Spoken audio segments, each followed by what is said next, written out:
Good morning. This is Ed Hamrick, Assistant Attorney General. Today is May 16th, and the board has been in executive session this morning to discuss the matters on it noticed on its agenda, specifically the Supreme Court decision in the Crestone Peak case and legal issues relating to the oil and gas lease in the wake of that case, and also the Cagin v. State of Colorado case in San Miguel County District Court. Case number 2021 CV 30013. The discussion was limited to privileged attorney-client communication, and no board actions were taken in executive session. The board is now back in its regular meeting and ready to proceed, although I believe. Yes, thank you. Appreciate that. And before we go into our meeting, let's go ahead and take a 5-minute, 10-minute break, and then we'll start through the agenda together. Okay.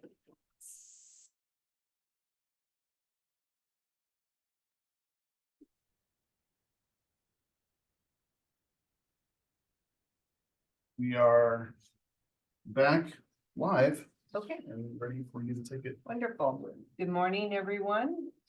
We did have an executive session with our commissioners this morning, just prior to our being online now with folks today. 4 of our commissioners are present. Commissioner Heath is excused. And I want to recognize that we have Senator Cleve Simpson in our audience with us this morning. Thank you for joining us, Senator. Always appreciate having your company. And with that, we are going to first open our meeting with any public comment not related to an agenda item that we will be discussing today. And I want to note for the record, we did any and all public comment we've received online. And we have received public comment today will be entered into the record as well. Let me just say real quick, Beth, would you mind ending your share? We've got a little bit of business ahead of you. Thank you. So yeah, members of the public listening along. This is the time where you may comment for items that are not on our agenda today. Not for any other reason other than who registered to make comments. I wanted to acknowledge Barry Spear listening along. You've signed up to make comments on an item that is an information item only. We don't generally take public comment on information items for the board, only on final action. If you would like to make your comments that you signed up for during open public comment, now is the time to do that. And if you'd like to do that, use the raise hand feature and we'll allow you to address the board. It worked. Love it when this process works. Well, wait, It just takes a minute to convert to panelists.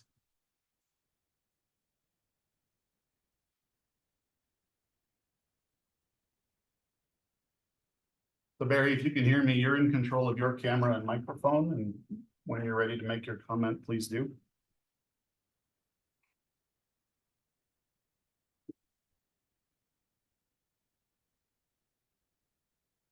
Can you hear me now? yes. Welcome. Okay. Hello, I am a citizen from Hesperus, Colorado, and who the only person I know in the room, I think right now, is Senator Simpson, who I've been in contact with regarding a bill that went through the General Assembly this year, and I appreciate his receptiveness to my thoughts there. The reason that I am talking to you all now is because of a comment that I did submit. I did hear the chairman say that the comments that had been submitted by email will be placed in the record. And I guess that is really all I want to do, unless the board has questions for me based on my comment.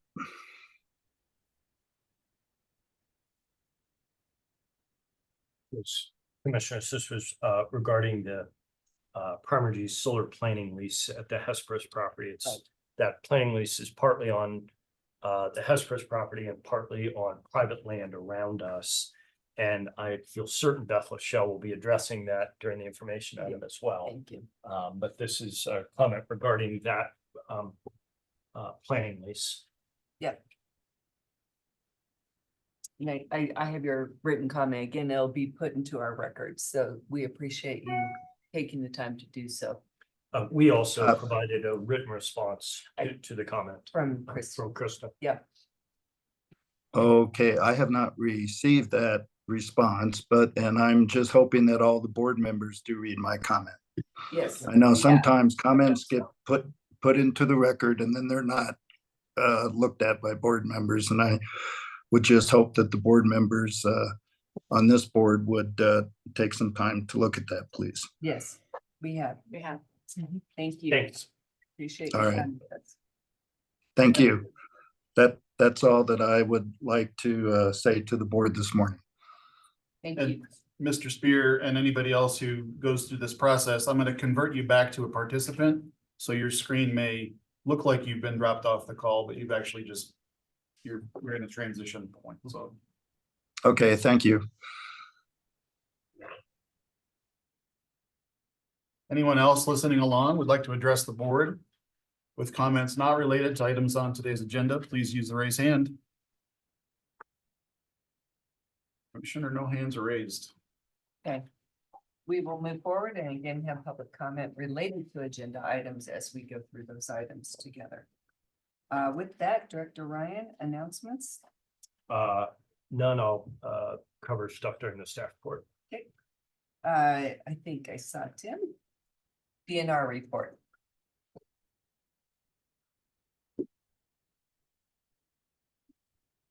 Welcome, good morning. Morning, Commissioners. My name is Tim Brass, and I serve as the Assistant Director for Parks, Wildlife, and Lands with DNR. DNR staff have been getting a needed breather after a busy and very successful legislative session, through which we are able to move several significant pieces of bipartisan legislation across the finish line. Before I give a recap of some of our legislative wins, I wanted to provide a quick staffing update. We're excited to announce that Nate Pearson has been selected as our new Assistant Director for Water.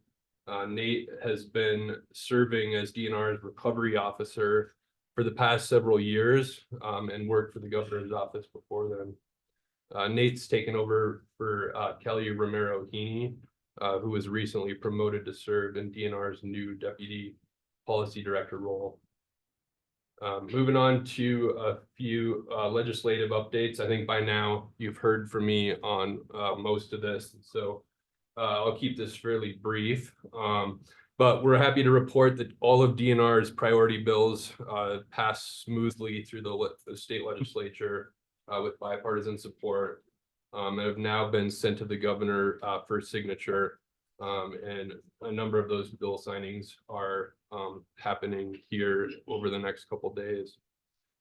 These priority bills include Senate Bill 161, which was a CPW license cleanup bill that will allow the department to collect better hunting and harvest data for certain sensitive small game species, makes discounted CPW passes more accessible to seniors and income eligible people, as well as disabled veterans. It also helps clarify that Keep Colorado Wild revenue can be used for basic park maintenance and infrastructure improvements. House Bill 1117 is the invertebrates and rare plants legislation. This bill passed and now gives CPW the authority to conduct surveys of native invertebrates and rare plant species, which will help us identify conservation measures to help protect those sensitive species. Senate Bill 171 is the Wolverine restoration legislation. This bipartisan effort will now authorize CPW to restore North American wolverine on Colorado's landscape after a 10J non-essential experimental population designation is secured with the Fish and Wildlife Service. Senate Bill 199 is the Species Conservation Trust Fund. This is an annual DNR priority bill, which gives us critical funding for non-game wildlife management administered by CPW and CWCB. This year's bill includes $5 million in funding for native aquatic management and restoration work. It also includes support for the establishment of grassland strongholds for lesser prairie chickens. It'll support sage-grouse research, examine mountain plover survival and movements during the breeding and migration season, and will help support population trend monitoring for black swifts. Last priority bill for DNR is the House Bill 1346, which is the Energy and Carbon Management Regulation Cleanup Bill. This bill clarifies ECMC's authority over geologic carbon sequestration projects. It establishes in statute that pore space is owned by surface owners, and it creates a process for utilizing pore space. A few other bills I wanted to mention. House Bill 1379 is the dredge and fill permit program. This bill will stand up a new dredge and fill permitting program that'll be administered by CDPHE. This program will cover state waters with a number of exemptions, including agricultural related development. Senate Bill 212, this is the renewable siting bill. I know I've discussed this in previous meetings, but as I mentioned, I think in the last meeting, the scope of that bill has been significantly reduced throughout the session. The bill will now provide technical support for counties from ECMC. It'll include a study of renewable siting. It'll require the creation of best management practices by Colorado Parks and Wildlife. And it will also require that developers consult with the tribes on projects in the Brno treaty area. Senate Bill 230 is, I guess there's two bills that I think you may have seen some news on here in recent weeks that were introduced at the tail end of the session. Senate Bill 230 and Senate Bill 229. The 230 is the oil and gas production fee bill. This was a negotiation between industry and environmental groups. And this specific bill authorizes new fees on oil and gas production, which will fund comprehensive investments in rail and at Colorado Parks and Wildlife. Investments will include creation of new state parks, wildlife areas, and efforts to slow biodiversity loss. The fees will be paid quarterly by the oil and gas industry based on the volume of oil and gas produced. And the fee amount will be determined by the average price of oil and natural gas during the previous quarter. Based on the previous 5-year average, CPW is estimating to receive around $27 million per year in new revenue. Senate Bill 229 is the ozone mitigation measures legislation. This bill will reduce air pollution in the state by improving the oil and gas permitting process, strengthening ECMC's enforcement authority, and codifying the state's ozone reduction goals. This bill expands the scope of the orphan wells mitigation enterprise to help finance the plugging, reclamation, and remediation of marginal wells. House Bill 1448, I know Bill's going to cover this in his update, but I just wanted to mention that we have really appreciated the State Land Board's engagement on that legislation, which makes some needed changes to the distribution of revenue from the permanent fund to BEST. That covers the state updates I had, or state policy updates I had. Moving on to federal policy, the BLM recently released the final conservation rule, which DNR has been engaged on throughout. This plan will help ensure that conservation is balanced with other land uses on BLM lands. BLM also released its final rule concerning right-of-way leasing and operations for renewable energy. That rule goes into effect July 1st of 2024. Quick update from the State Forest Service. They recently announced a new opportunity called the Colorado Inflation Reduction, or through the Colorado Inflation Reduction Act, Urban Community Forestry Grant Program. That's a mouthful. With $1.6 million, which will be invested in tree planting, pruning, removal, water and irrigation, and these projects must occur immediately adjacent to areas with disproportionately impacted communities. A couple updates from ECMC. ECMC released its operator guidance for high priority habitats on April 22nd. This guidance will guide future oil and gas development operations in relation to critical wildlife habitat. EDO is also in the process of tracking DNR's division's implementation of near-term actions as part of the state's greenhouse gas reduction roadmap, which was released in February. And EDO has been working closely with State Land Board staff to help track the implementation of items that involve State Land Board programs. Lastly, an update from Colorado Parks and Wildlife. That the folks have likely seen in the news, recent depredations in the Middle Park area have spurred CPW to invest significant staff time and resources in coordination with agricultural producers.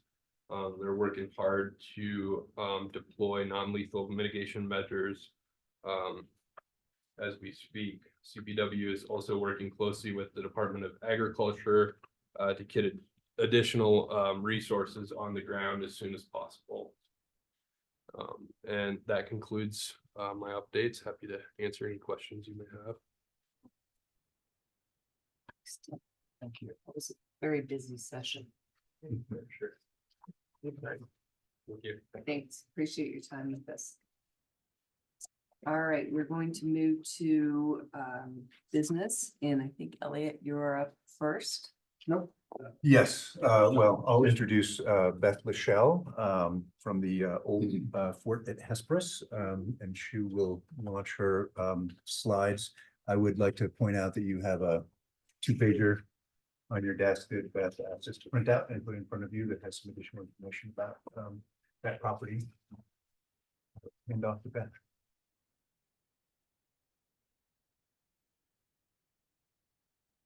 Thank you, Elliot. Really appreciate the opportunity to talk to the board today in an informational item related to the old fort at Hesperus. I'm going to start my timer here to try to keep me on time. So most of you got to see my land acknowledgement earlier, but hopefully you have seen the land acknowledgement related to Fort Lewis College. And this certainly applies to the Hesperus Trust, or what we call the old fort property. I'm just here today to talk about our current programs, some initiatives, and some potential future plans. And many of you got to spend some time with us in 2022, but I know there are a few new commissioners and new staff that have not had a chance to visit us and learn about what we do. So most of you probably know that we are a little over 6,300 acres here in La Plata County. We're a high elevation facility that has a lot of ranching enterprises, including hay fields, cattle, and we have a fair amount of water from both the La Plata River and our springs. One of the other important thing to understand for us is that we are considered to be an auxiliary enterprise here at Fort Lewis College. So we operate as a primarily independent business, generating our own revenue and paying our expenses. So most of you are probably familiar with the history, but I have a slide here just giving a quick overview on the history as the military fort started in 1880 at a little over 100,000 acres.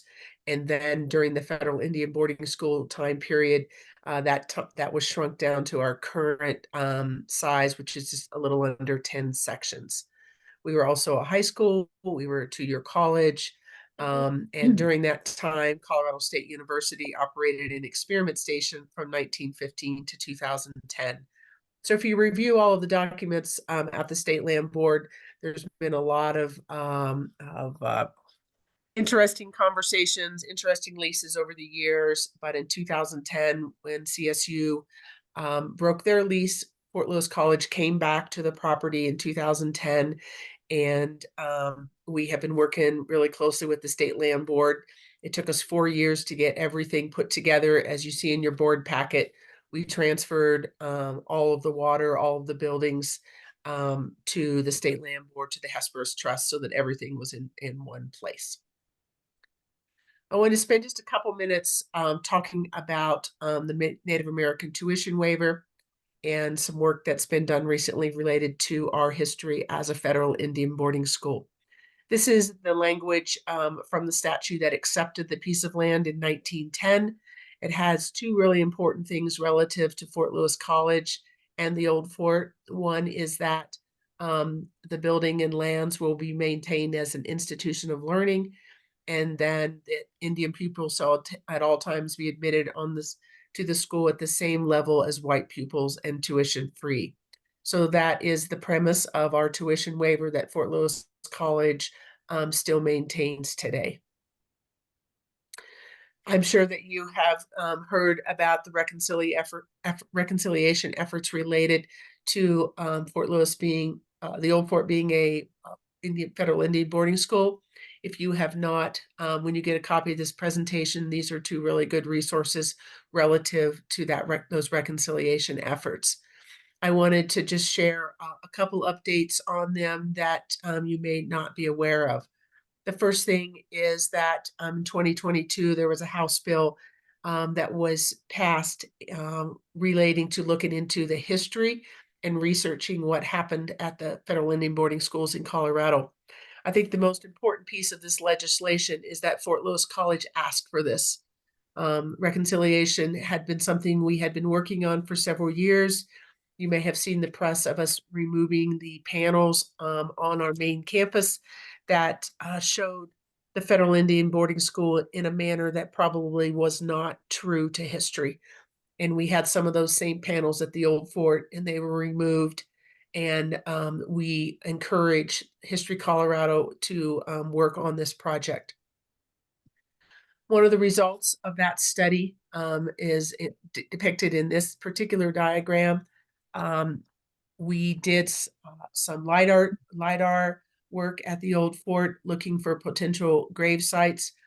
We suggested, based on some previous archaeological studies, that they investigate around the original military fort cemetery. And the military fort cemetery was the area where they did the ground penetrating radar. And they found 387 burials inside of that old fort cemetery site. And 46 of them were identified as small or juvenile, and they're the salmon colored ones in this particular photo. I've been associated with the old fort for nearly 40 years, having done my graduate work there as a CSU student. And I will tell you that the day that I saw this map was one of the hardest ones that I've had. My staff works here. We walk this land. We understand the history, but seeing this picture was very challenging for all of us staff. One of the first things that we did after finding out about this is that out of our funds, we placed a fence around approximately 10 to 12 acres so that the military cemetery and anything that was near it has been enclosed, and the cattle can't walk across it. And we have some plans with our tribal council to put up some memorial signs and do some work with our local tribes on what we should do from that standpoint. There was a second bill passed in 2020, this spring in 2024, and looking forward to what History Colorado has planned for doing some additional research. One of the other things you have in your board packet is an asset management plan. This is something that we created in preparation for our beneficial use agreement, creating a very complex document with these long-range goals. There is an updated version. I believe the one in your packet is our original one from 2016, but it was last updated late in 2019. even though we've done a lot of work on these goals, they still continue to remain to be our primary goals that we use for guiding principles relative to the old fort. So just a couple quick maps. If you're not familiar with the property, I think there's also some in your board packet showing the old fort here on the western side of La Plata County, and with the two sides, the west side and the east side, and then zeroing in a little bit more on the headquarters area, showing where most of our enterprises are and most of our activities are. So just a quick introduction. I'm going to talk a little bit about enterprises and some of the things we're doing.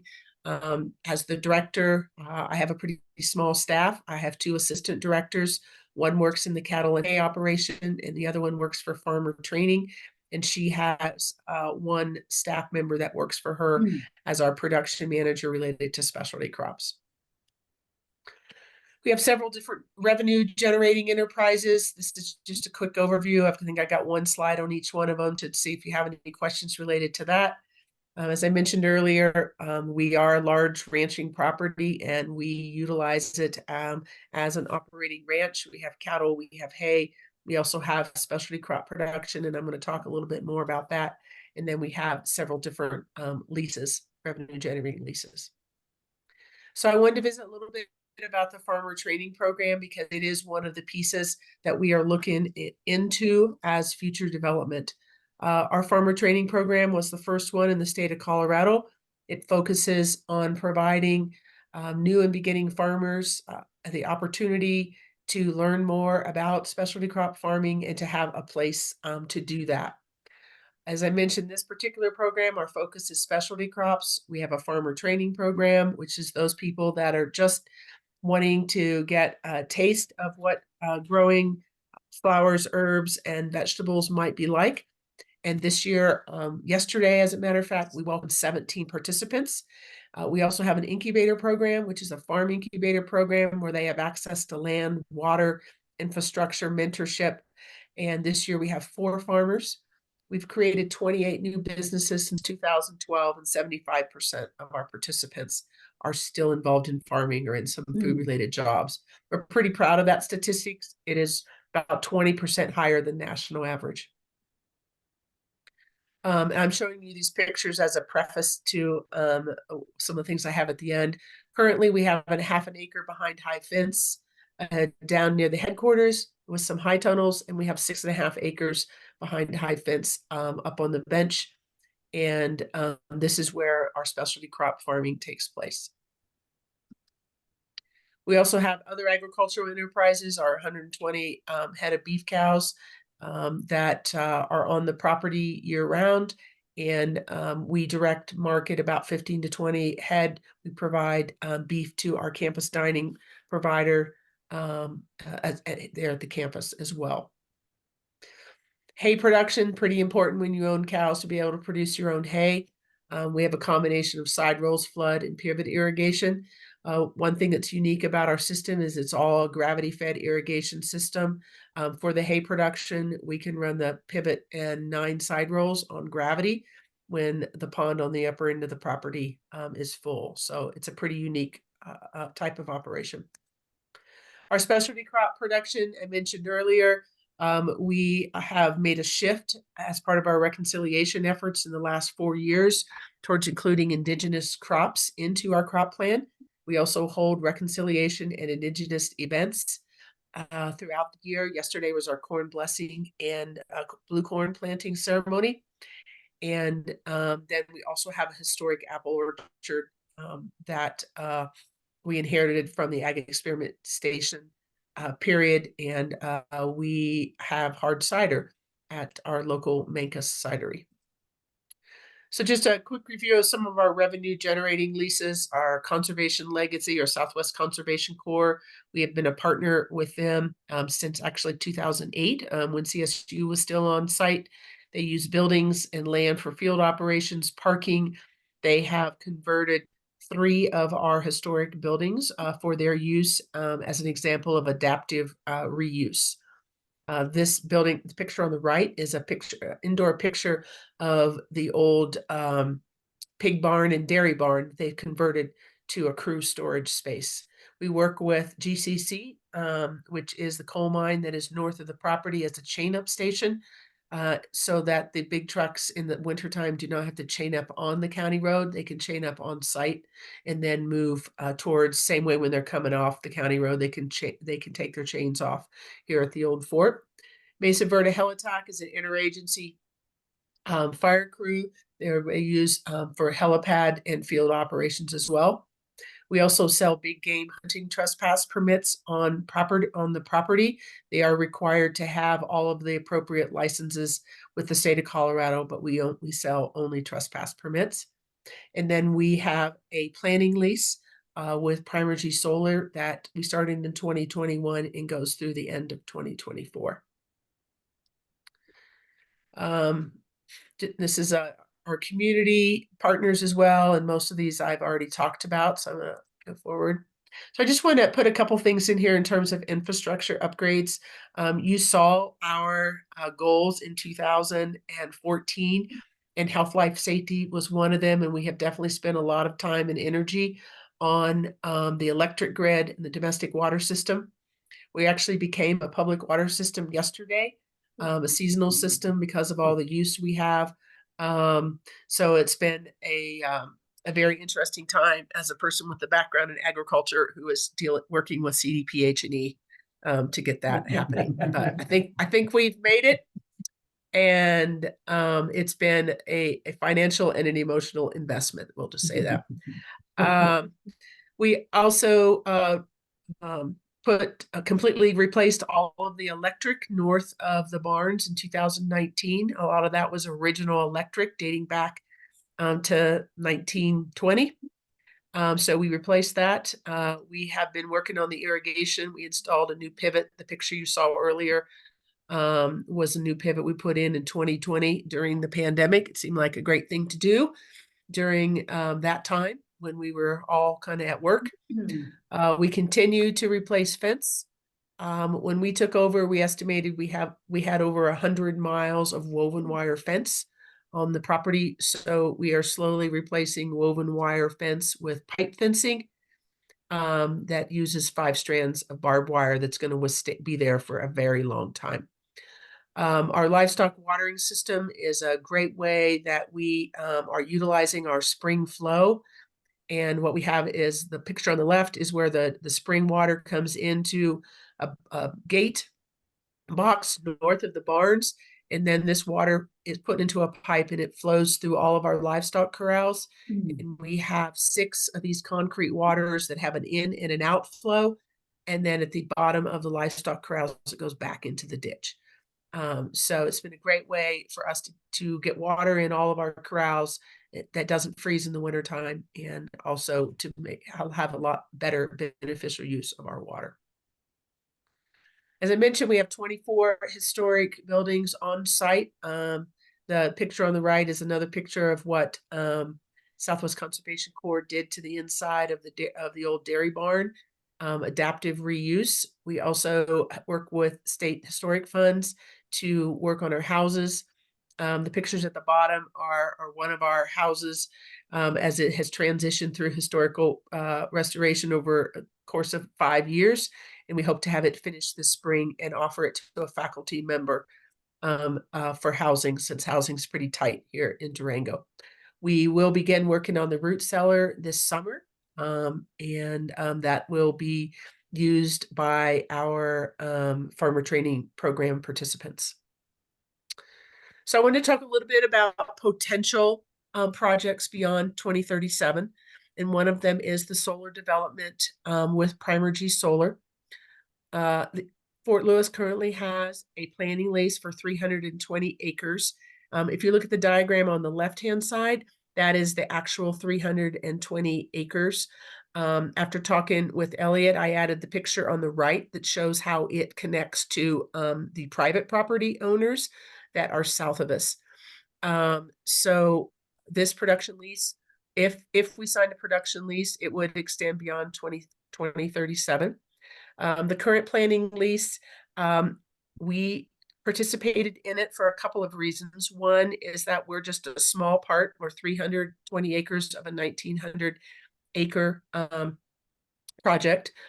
We had been approached initially by Primergy to be the only participant, but we felt as though it conflicted with our old growth ponderosas, with our grazing, with a lot of different things. The 320 acres on the south end of the property are don't have a real high agricultural use to us, pretty rocky. Yes, there are some trees down there, but not agricultural land.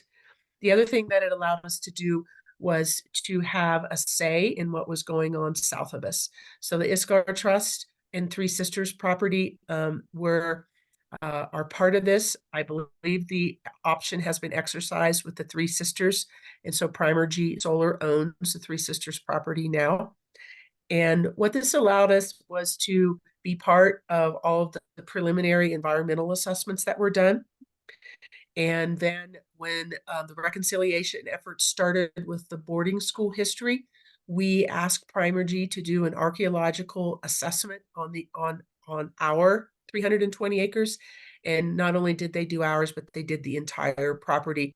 And I believe that the results of those surveys were sent to the Southern Ute tribe.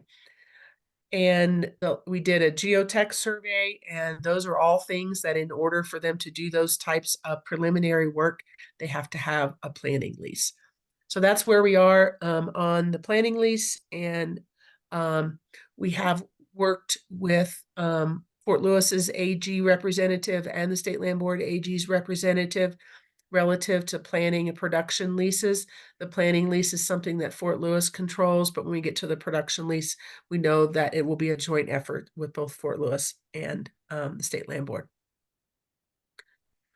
The other potential, and this is my last slide to talk about, is potential long-term land access.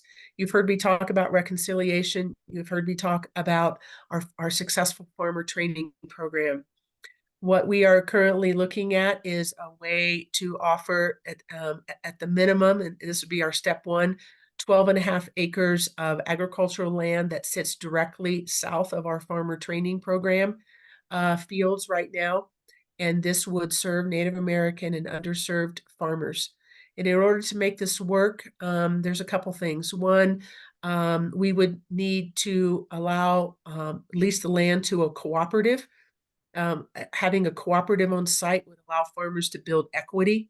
If we, as incubator farmers with this, they don't have any equity in the land, but if they were able to buy into a cooperative, they would be able to have some equity where they could get loans.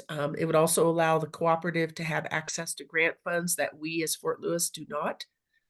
So we are just starting this conversation. It needs a lot of work. It needs fencing, it needs high fence, it needs irrigation development. We have to continue to explore this cooperative ownership development idea and see if it will actually work with all of our different structures. But this is something that is really important to us, and this is something that would definitely extend beyond 2037. So those are some updates in terms of what we're doing, and also some plans that we have for the future. So I'm going to stop my share and see if anyone has any questions. Can I just add one thing? Elliot Hoyt, Assistant Director. The reason that Beth is saying 2037 is because the BUA has these 10-year increments. The next one expires in 2027, and then there's another 10-year that's in the existing agreement that takes us to 2037. So one of the things that we intend to do is the purpose of this was an information item, so everybody was up to speed with what's going on there and all the great work. We will come back to the board with a proposal to adjust the BUA to accommodate some of these activities that Beth has been talking about that have these longer timeframes. So it's in the cover sheet, but just wanted to make sure that it was part of this conversation now. Any questions? Go ahead. Brian. Hi, Beth. It's Bill Ryan. A couple of things relative to the solar planning piece. And by the way, thanks for the presentation. We enjoyed our visit down there a couple of years ago, and it's great to see you're continuing to build on that work. So with regard to the Primergy lease, I've had a couple of meetings recently with the Southern Ute Indian Tribe in which they've expressed an interest in being part of the planning process there. I know Primergy has had initial meetings with them, but I just want to remind you, as we remind Primergy, that as that lease progresses and the planning continues to please make sure you're reaching out to the Native American tribes there. They want to have input into this, and under this year's solar and renewable siting bill, we're required to do outreach to them. So just want to say that publicly. I suspect you're doing it all anyway, but wanted to make sure I said that on the record. What was the second part of the solar piece?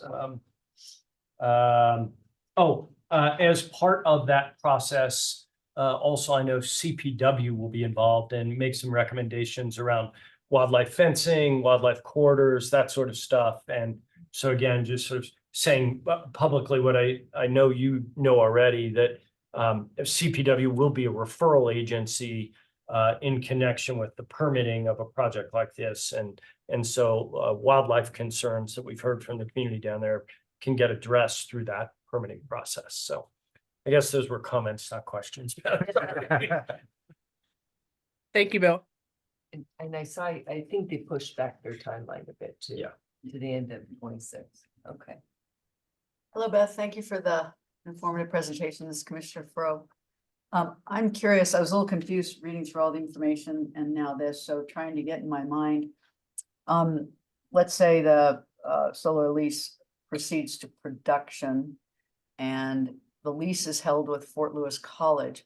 I'm curious, the revenue arrangements, you're sort of this independent revenue generating activity supporting entity over here. Would the solar lease provide any revenues, additional revenue streams to you all, or does it all go to the college? We have Hesper's Trust, and any revenue from the state land board leases, like, you know, similar leases like that, goes into the Hesper's Trust. The Hesper's Trust, Fort Lewis College has control of that, and we use it for historical preservation and property improvements only. Yes, and so the college is both the user and then the beneficiary of the revenues that go into the Right. trust. I was just curious, sort of, from your point of view of your operations at the old fort, is there sort of financial upside for you in the solar lease, you know, to expand your operations, do your native farm? Certainly. Yeah, the Hesper's Trust, it is directly benefits the old fort.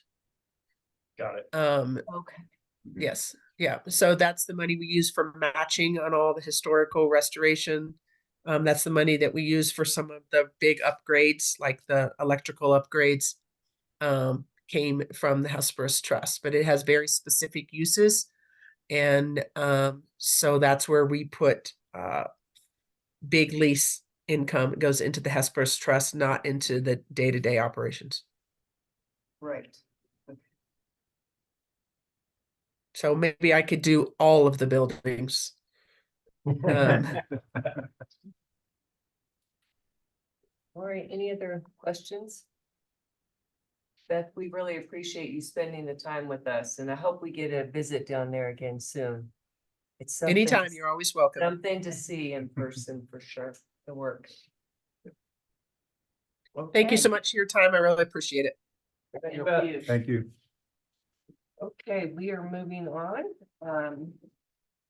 Elliot, did you have anything else to wrap that part of our agenda up with? Okay, Nope, I think Beth did a great job, so. all right, thanks. Staff report, Director Ryan? Thanks, Commissioners. I'm on tab 3 of your digital books.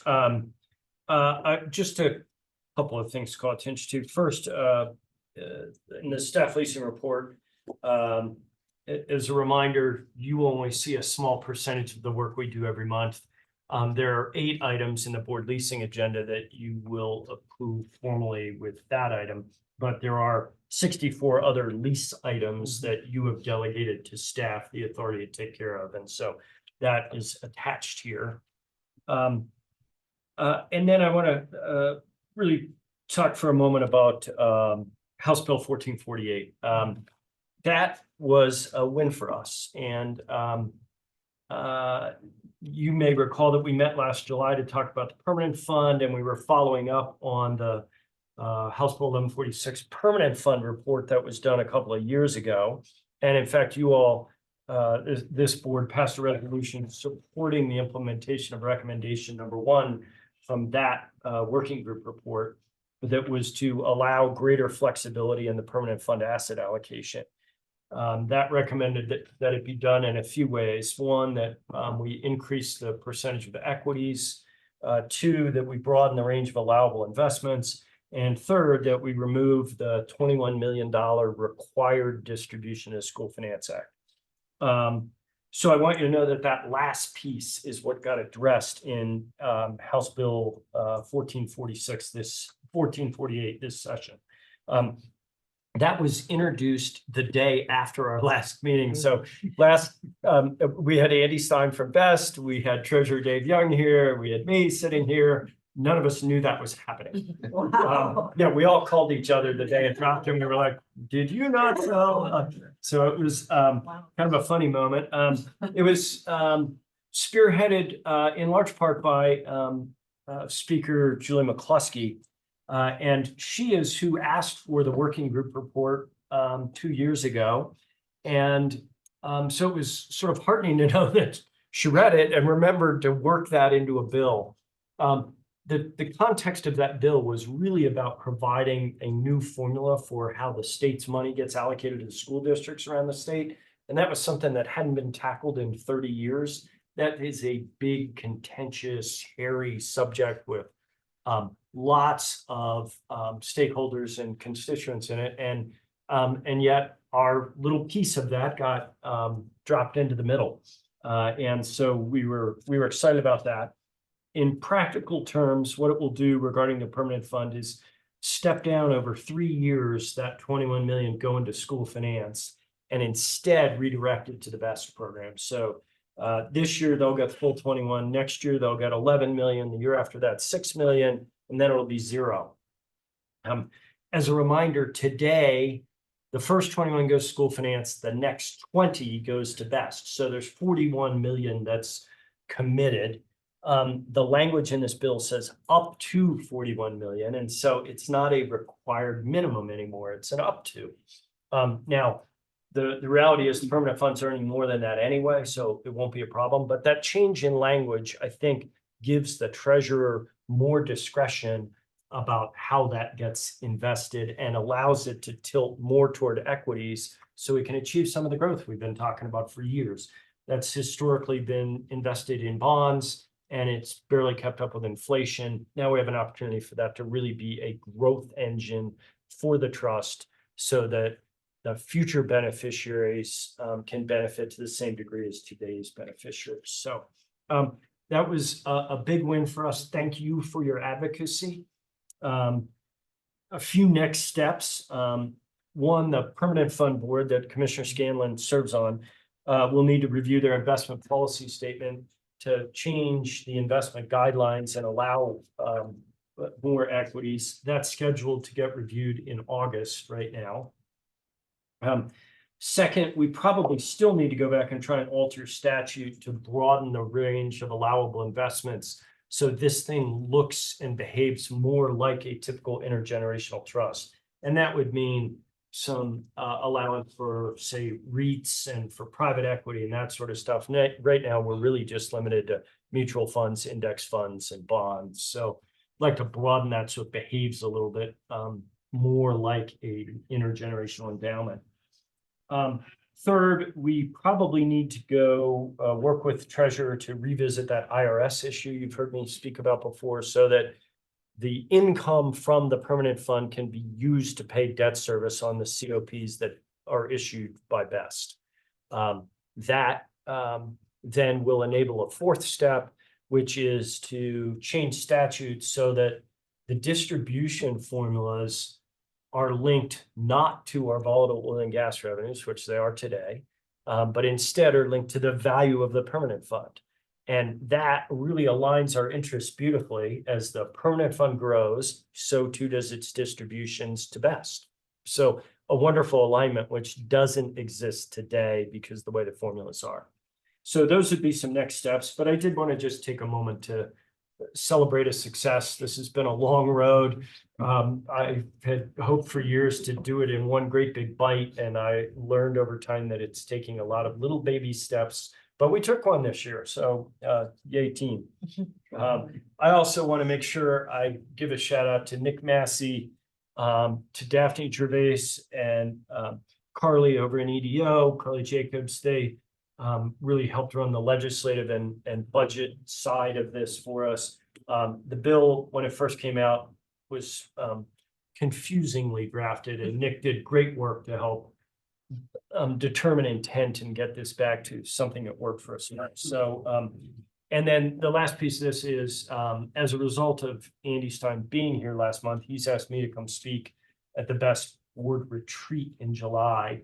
And so I'm hoping that we can get a tighter alignment between our organizations and the treasurer's office in pursuing these next steps. So that was a long lead into the few paragraphs that are in the staff report.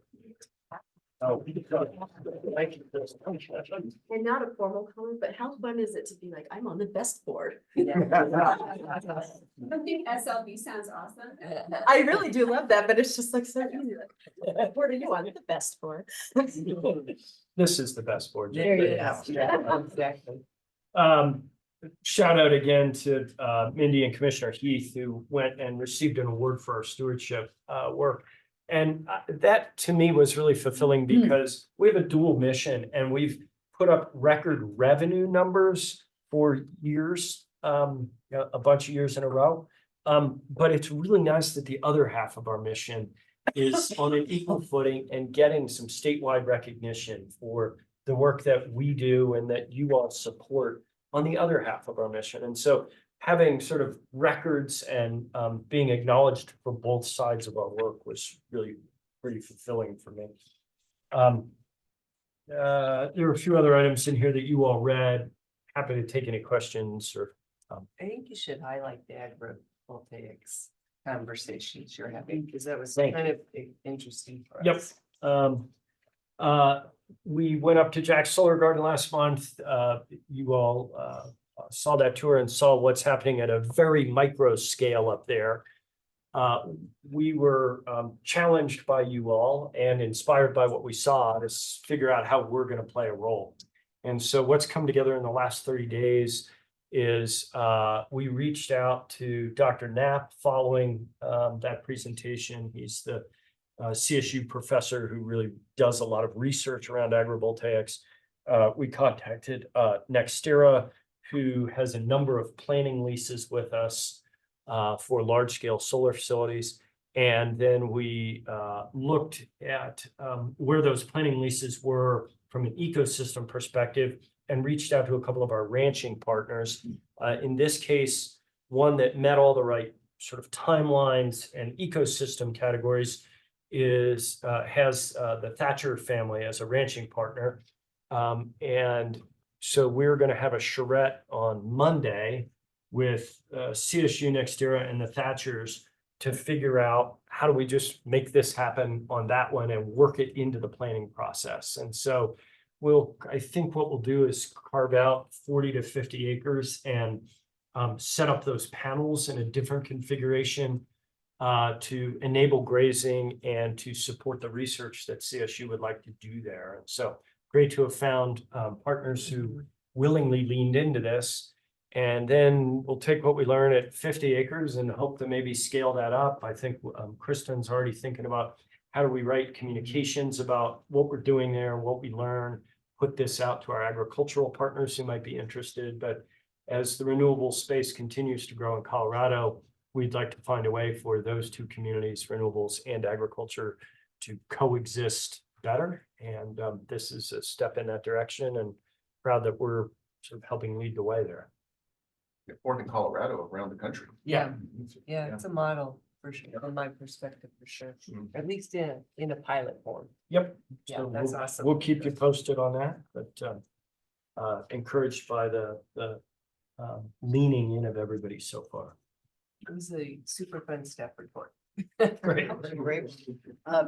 Director Ryan, Yes. Commissioner Pro, I have a question, or maybe it's for later. Just at a high level, what's sort of the process you see? It was a wonderful legislative session. We have now 5 new FTEs. How is all that going to unfold? Is there a high level? Great question. We're catching our breath a little bit and we're gonna I think have some discussions about how those positions what the specific responsibilities need to be under each of them and how we ought to prioritize the hiring. We could do it right away, but we want to make sure that we're thoughtful that these are full-time jobs, supporting viable ongoing businesses. I think they all are, but we're just trying to be thoughtful about it. So we're not rushing to put stuff out today, but we'll be doing that over the next 6 months. Yeah, I would totally support that. This was not a question about let's hurry up, hurry up. It was more just a question to that end of being intentional and how you all as an organization were approaching. This is 5 employees. You know, a It's 10% significant addition. Yeah. change in horsepower. And so, you know, what are the responsibilities of each one? Who do they report to? But step one was to write it up in such a way that we got all the approvals we need. And now step 2 is like really make it work on the ground. Is there enough space in this building to accommodate 10% more? There is, but I think at least a couple of these should be out in the field for meaningful portions of their time and may want to be housed in other offices.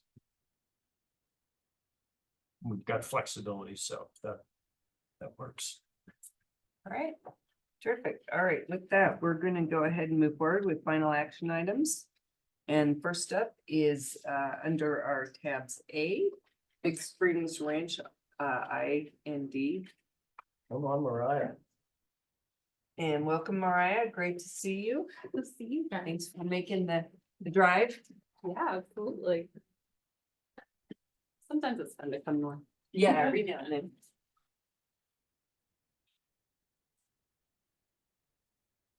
Well, good morning, commissioners. For the record, I'm Mariah Parker, South Central District Manager. I'm here with you today to request that the board approve an expenditure of $30,713.69 of investment and development funds to reimburse our lessees on Big Springs Ranch for approved repairs and upgrades that they made to board-owned improvements back in 2016 and 2019. The cover sheet in your packet included a description of the projects along with supporting documentation.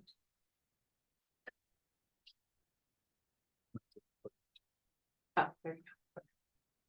Our 8,601 acre Big Springs property is located in El Paso County and is administered out of the South Central District office. As we zoom in a little closer, Big Springs Ranch borders Highway 94 to the north and sits about 27 miles east of Colorado Springs. Here on the slide, the property is outlined in yellow. For a little background history, our Big Springs property originally encompassed 5,289 acres, which is shown here in light blue. The majority of the improvements on the original acreage are lessee owned. However, back in June of 2009, the land board acquired an additional 3,312 acres of adjacent land, which is shown in dark blue, and you can see it's kind of intertwined in the original acreage. And this purchase came with all of the above ground improvements, as well as the wells. One of these improvements is a set of working corrals that's located in the northeast quarter of Section 3 of Township 14 South, Range 62 West. And I've shown the location of those corrals by the star. To get a closer look at the facilities, I've included an aerial photograph. You can see the outbuildings that we own along with the corrals and the working facilities. The current agricultural lease that's on the property is leased by Mr. Brown, Mr. Lytle, and Mr. Jenkins. This lease began in 2016 and ends in 2026, making us about 8 years into the lease. Our lessees won this lease back in 2016 through a highly competitive bid process and currently pay a competitive bid rate of $31 per AUM, making their annual lease payment $71,687.50. Back in 2016, our lessees met with the South Central District Manager to discuss and request the approval of several upgrades that were necessary in maintaining functional cattle working facilities. These improvements included a new hydraulic squeeze chute, a steel alley leading up to the squeeze chute, a small shed to house the electrical components of the hydraulic chute, various new fencing panels and gates to help with sorting in the corrals, and of course, barbed wire fence repair, which is an ongoing project. I've taken some pictures of the various improvements to show you what they look like and what they are. All of these upgrades were installed in 2016, with the exception of this hydraulic chute, which was installed in 2019.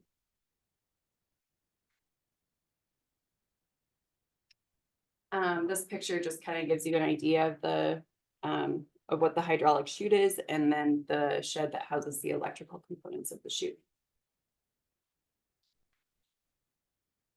Here's the nice steel alley that leads up to the chute. Makes working cattle very, very easy. Some of the new gates, there's a few in this photo, kind of hard to see all of them, but here's a few gates that were installed and paid for by the lessees.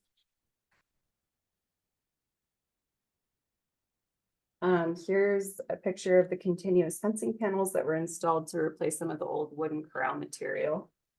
And something I didn't take pictures of is about $3,500 worth of barbed wire fence repair. And that barbed wire perimeter fence is board owned as well. For a summary, I've created a table that lists these upgrades along with the associated costs. As you saw in your board packet, Exhibit 1 is the application to construct improvements that was submitted by the lessees and approved by the district manager back in 2016. The district manager classified all of these improvements as reimbursable and told the lessees to proceed and send us receipts. Upon assuming the district manager position in 2023, Mr. Lytle approached me with this issue, which has gone unresolved since 2016. Our lessees have reached out to the district office multiple times seeking reimbursement. They've been remarkably patient throughout this process, and as the current district manager, I'm committed to resolving this matter to ensure that our lessees are rightfully reimbursed for these improvements and upgrades that they made to board owned facilities. Going forward, staff will ensure that approved upgrades made to board owned improvements are promptly reimbursed, inspected and reimbursed. In summary, after thorough review of the documentation in the file, including the lease language, and after several conversations with Mr. Lytle, it's evident that the state land board does own these facilities and did improve these reimbursable upgrades. So in summary, staff recommends that you vote in favor of approving the allocation of $30,713.69 of I&D funds to reimburse our lessees for authorized upgrades and repairs that they made to our board-owned facilities. And like I said, these improvements and upgrades were essential for maintaining functional cattle working facilities. With that, that concludes my presentation. I welcome any questions or comments. Well, the obvious question. Yeah. Why was this not reimbursed? Unfortunately, I don't have a good answer to that. Yeah. When I got this position, I was made aware, so I'm addressing it now. Interesting. I'm gonna try, perhaps foolishly, to add a little bit of context up, but I think there's a confusing ownership of improvements on this ranch, right? Some of it's lessee owned, some of it's owned by us. And I think there has also been discussion over time about should one party own all of it? And so I think there have been some back and forth around that. Why it got dropped a lot of times and never seen through I can't tell you, but I can recall that there have been discussions around the level of improvements out there and should they all be under unified ownership. So that may provide a little insight. Commissioner Fro? Yes, thanks for that. I'm curious in terms of, as you describe the improvements. Everything I get that, so the landlord as a lessor would invest in the corral, fence panels, the gates, all of that. The hydraulic chute and railway or runway or whatever that is, that seems like the lessee, we would normally expect the lessee to buy to enhance their operation, because for this little piece of land, you don't know how it fits in the next guy's operation. And it just seems like and this is revealing my ignorance about cattle management. It just seems like something that one might question whether or not the state land board would want to own that. Yeah, and normally for a shoot, we do have. Like on the Chico Basin Ranch, we do have a manual chute. And that's something that we would. Today, I would approve over a hydraulic chute. I would definitely approve a manual chute. And I don't really know why this was approved as reimbursable. Like I said, normally we wouldn't approve something like this, and we would just expect the lessee to purchase it and then take it with them if they wanted it. But this one was approved and. The issue is we have this paper trail of approvals. Right. Yeah. So. And that's pretty clear. Yeah. We're just curious for looking forward and other Yeah. requests that might come Yeah. up, is this something that we generally would invest in for a property that's small, like Chico being unusual? Either way, you can pick it up and move it. Yeah, I don't think we've approved one of these with my time on the board. No. So I think you're right around this is kind of an unusual request that I feel like our issue is since.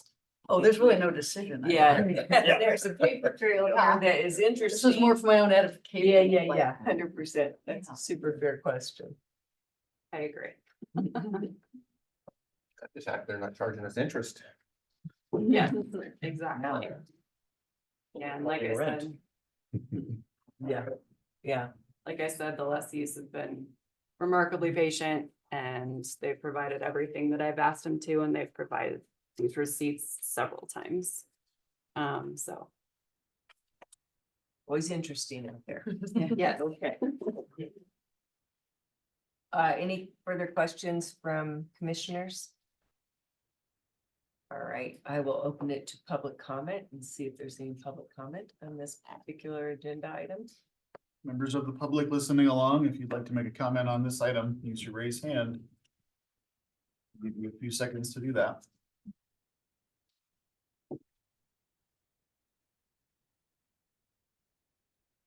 No hands raised. Okay, you do have a board order, giving approval for this expenditure, if someone would like to make a motion. This is Commissioner Chavez. I move we approve the Big Springs Ranch IND funds for improvements as described in our board package. Second.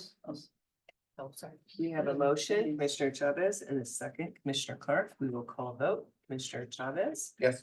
Commissioner Pro, Yes. Commissioner Clark, Yes. and chair votes yes. That passes 4-0. Thank you, Mara. I appreciate your time. Thanks, commissioners. We'll wander your way at some point. Sounds good. All right, we're on to tab under final action B, San Luis Valley groundwater disposal. Welcome, welcome. Thank you. If you like that name, the San Luis Valley Groundwater Disposal, I'll give Matt credit. If you don't, I'll take Okay, it. we got it. Thank you. Good morning, commissioners. For the record, Justin Bieri, Water Program Manager. And I'm Courtney Hurst, Southwest District Manager. And we're here to present to you today the San Luis Valley Groundwater Disposal, which is a final action item. The cover sheet included in your board packet can be found on tab 9 that gives you a full description of this disposal. So today during our presentation, we'll provide a background and a description of this opportunity and explain our formulation and our recommendation. Most importantly, we're here to address your questions and comments as well as comments from the public. And having Senator Simpson here today, I hope we do it justice because this is Senator Simpson's community and district and the funding that came to be is a large part from his efforts. So okay. Click the mouse and then click the keyboard. There we go. All right, great. So this is an opportunity to leverage land board water that soon will likely become worth a lot less and maybe nothing in the near future, and earn just over $2.4 million for that water through the disposal of irrigation groundwater in the protection ultimately of an interstate river compact and senior water right, while we maintain the ownership of the surface estate of the land. This photo that we're seeing right here is a picture of the property that we're discussing today. Okay, so where this opportunity is at is located in the San Luis Valley. It's a beautiful and unique place. The valley is situated between the Sangre de Cristo Mountains on the east and the San Juan Mountains on the west. And the San Luis Valley is home to one of Colorado's major watersheds and rivers, the Rio Grande River. On the map, you can see it's located down in the south central portion of the map in Water Division 3. The river itself flows through 3 states, Colorado, of course, being the headwater state, New Mexico, Texas, and it also forms the border between the United States and Mexico at Texas there. So the land board properties within the river basin total approximately 146,000 acres, and of which approximately 1,300 acres are irrigated. The remaining 144,700 acres are primarily used for agricultural grazing and other uses. The 1,300 irrigated acres within the basin make up approximately 10% of the land board's irrigated properties throughout the entire state.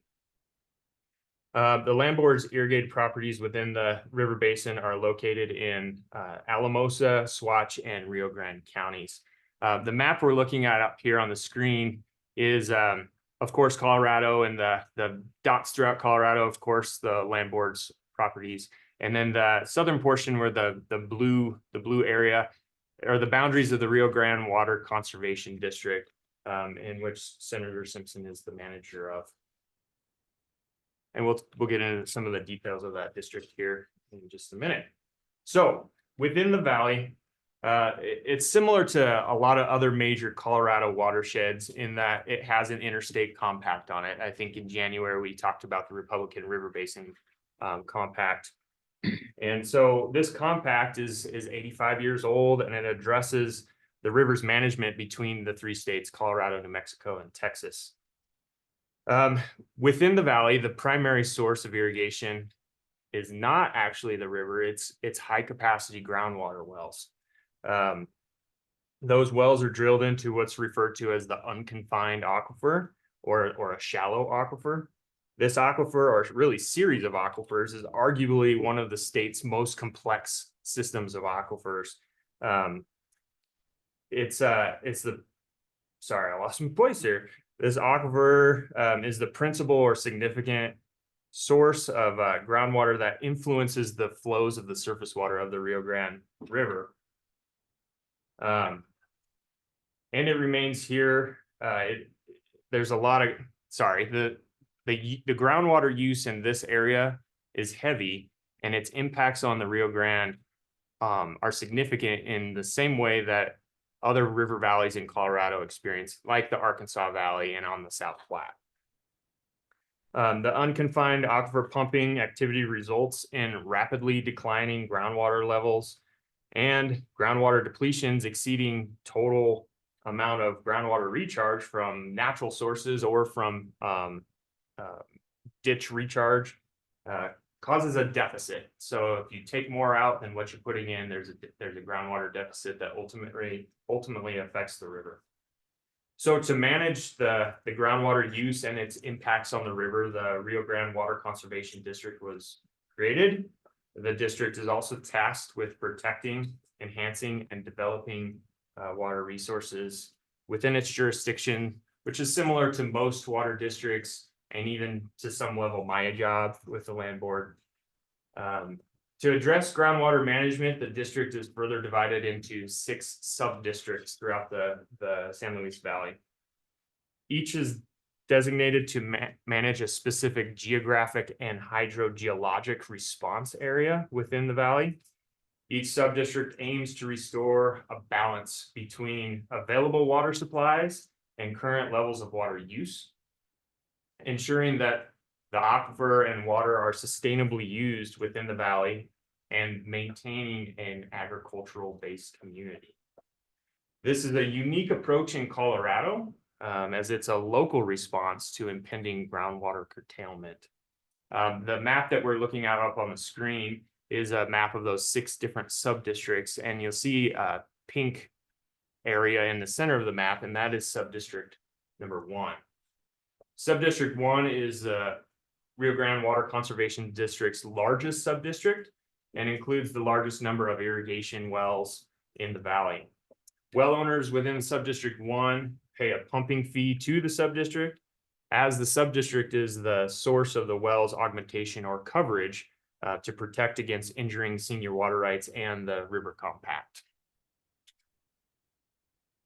Okay, so sub-district number 1 is intensifying its efforts to curtail groundwater well withdrawals or pumping within its boundaries to meet requirements set out in state statute. Part of what the statute says is aquifers shall be regulated as to maintain a sustainable water supply. And it goes on to say underground water use shall not unreasonably interfere with the ability to fulfill obligations under the Rio Grande Compact. So out of this statute came the Division of Water Resources rules governing the withdrawal of groundwater, which regulate the withdrawal of groundwater in the valley. The water conservation districts and its sub-districts are working to recover depleted aquifers that affect the compact and senior surface water rights. Recovery of those aquifers look like two things. One is to increase recharge, more inputs. The other is to decrease the amount of pumping that's going on. To increase recharge is a monumental effort that essentially you need to create new water, and you can't really create new water to do that. So the lower hanging fruit, so to speak, is to reduce the amount of well pumping. And in order to reduce the amount of well pumping, the sub-district is taking a carrot and stick approach. Is kind of what I'm going for with this slide. It's just slightly disturbing. I just feel bad for the horse. There you go. So the stick in this instance for the sub-district is to increase the fees, the pumping fees. So currently the pumping fees are $150 per acre foot. In 2026, those fees are scheduled to increase to at least $500 an acre foot. 2026 is a critical date that it was already proposed to increase those fees to $500 an acre foot. Some of the locals pushed back and filed an objection to that. And so it's in water court right now. It's basically the long and short of it. And the water court hearing is scheduled for 2026. So that's sort of the date. I'm sure there's going to be back and forth as a result of that case, but that's the date we're looking at, is increased fees in 2026. As you might imagine, going from $150 per acre foot to $500 an acre foot, it's over a 300% increase. It's going to be irrigators are going to be unable and unwilling to pay that amount in most cases, and as designed, right? Like that's the stick. So, and that will especially be the case for least irrigated ground. Okay, so the carrot. So we talked about the stick, let's talk about the carrot. The sub-district is offering financial incentives for irrigators to stop well pumping. This program, the well retirement program, is a first come, first served basis, and it's on its 3rd and final round of offerings. There's already been 2 offerings made. The funding for this program was from Senate Bill 2228 that allocated $30 million for the for the valley, for the San Luis Valley, and then $30 million for the Republican River Basin as well. This funding comes from the federal dollars from the American Recovery and Protection Act, the ARPA funds. The district's funds are because this is the third and final offering, as you might have imagined, the funds are getting low. We're at the very tail end of this program. And the timeline to finalize these contracts is also rapidly coming to a close.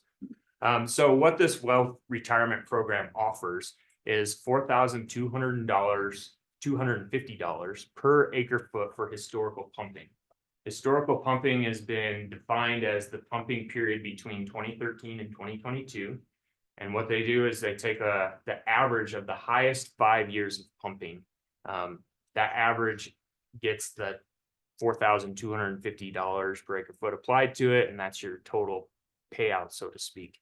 What that also buys is a perpetual dry up of groundwater only irrigation. As I mentioned, the program is first come, first served. In this third offering, the land board was able to get our application in. So we're first in line for this offering. Thanks, Justin. Again, for the record, I'm Courtney Hurst and I'm the Southwest District Manager.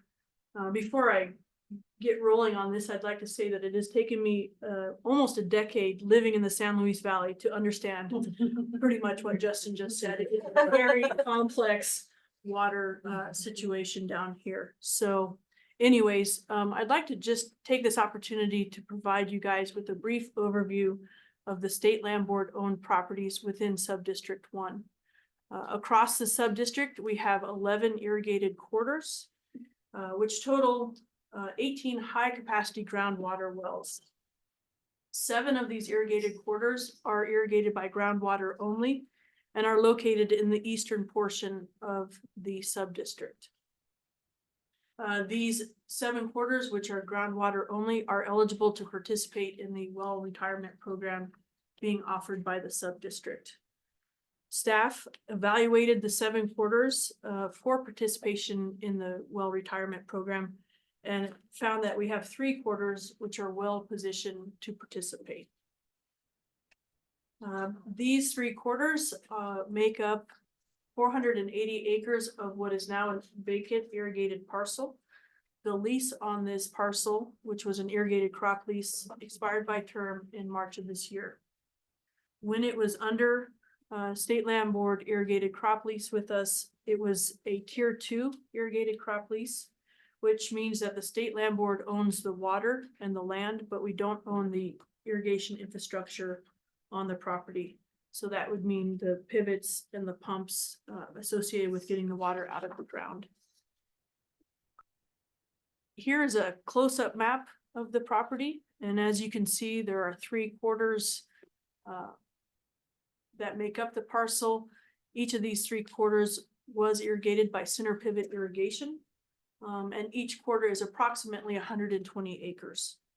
There are 7 groundwater wells on this property, and all 7 of the wells are eligible for the well retirement program. So using the number that Justin provided of $4,250 per acre foot, state land board staff discussed with district staff what the historic pumping average was for all 3 quarters and came up with a number of 569 acre feet. So doing the math, that means that we are eligible for just over $2.4 million payout from this permanent well retirement program. So state land board staff believes that the land board is well positioned to pursue this well retirement funding. As Justin mentioned, this is likely the last round of funding available from the subdistrict for this well retirement. Currently, we have a vacant parcel which is eligible for participation, so we don't have any ag lessee currently on the property. And as the horizon is showing potential significant increases in the well assessments for pumping, we believe that there are probably diminishing prospects for releasing it for irrigated crops. And also, we have submitted an application to the sub-district, and we got our application in early enough that we are actually first in line to be considered for this funding. I'm gonna jump in for just a second. So we've been looking at these programs both in the Republican River Basin and in the San Luis Valley. And this is the first property where all of these things have come together at once. Sometimes the lessee encumbrance is a big deal because they have 118 rights for that water. If we were to offer these properties or sign them up, so to speak, for these dry up programs, the lessee would kind of have the right to be able to match or exceed whatever is being offered by these districts. So it's a significant portion of all of these things coming together. So sorry to interrupt. No, perfect. So with that said, this program does come with a revegetation program requirement. It's fairly basic, but it does mean that there is water available for revegetation efforts for up to 3 years.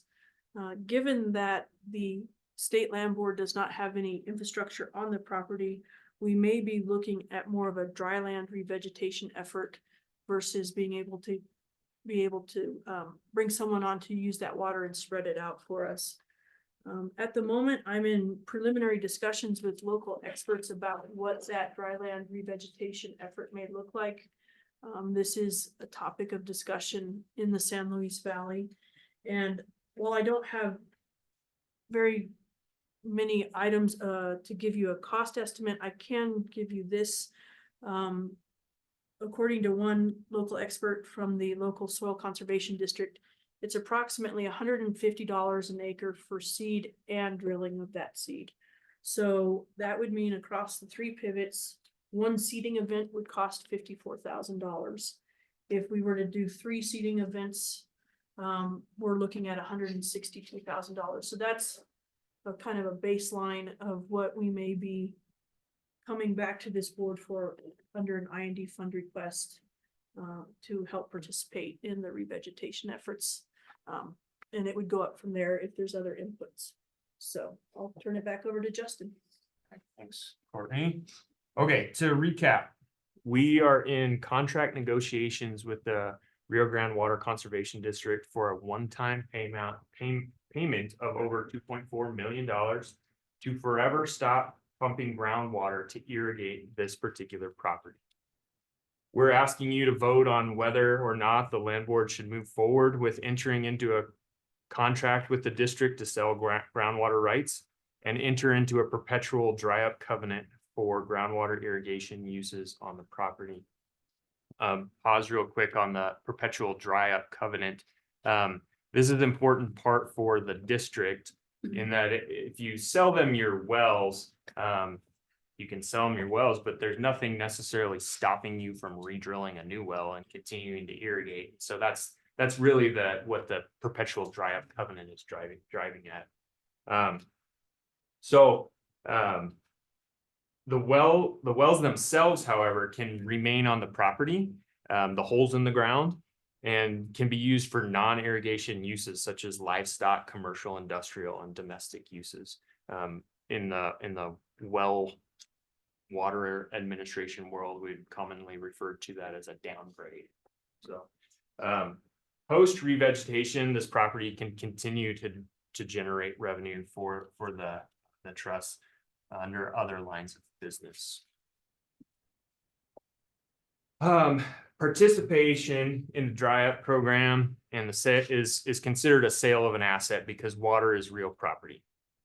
This, of course, prompts our statutorily guided disposal process that requires several different things. It requires an appraisal, which we've engaged in appraisal and it's already underway. It also requires public notice and public bid, and the Water Conservation District is standing ready to supply their bid. So it's a weird deal. We apply to their program, they bid on what we're offering under their program. It's just how it has to work. And it also require a land board specific contract. The water district has more of a boilerplate contract already in place. But because the land board is what the land board is and has all of its statutes that we need to follow in disposals, we're gonna have to negotiate a contract that has the language that is protective and follows all of those statutes. And both of the attorneys for the district and for the land board we've already been chatting. They stand ready to get that contract going and hammered out. While this is a unique disposal, I'm confident that the land board staff and the district staff can pull this off. And it all needs to be done before the end of July. Because of the funding requirements and the funding encumbrances. Again, I'm confident in our ability to achieve what's best, not only for the land board, but also for the San Luis Valley community as well. So in summary, staff recommends that you vote in favor of approving the disposal of irrigation groundwater from section 36, township 39 north, range 9 east. Your board order reflects what you see on the screen. And I appreciate your time. As Courtney mentioned, this is a complex region of the state. And that concludes our prepared remarks, and we welcome your comments and questions, as well as questions from the public. This photo is, again, it's just another angle, I suppose, of the first photo, but it's of this property and one of the wells that Of course, the equipment's gone now, right? the pivot's gone, the pump's gone. Now it's alfalfa stubble now. Mr. Chavez? Oh, that's,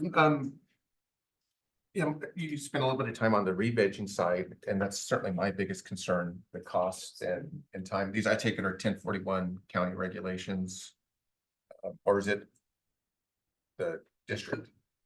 The district is requiring re-veg for under this program. I don't know about the county 1041 requirements, to be honest with you, but the district does require it.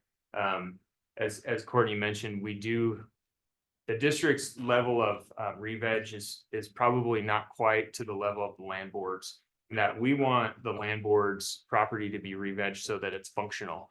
Right now, the district has approved the alfalfa stubble that exists is fine under their program, but that's not going to generate any revenue for us to get any critters on there to graze, so to speak. So does that answer? No, I mean, that's good. It's just when you mentioned the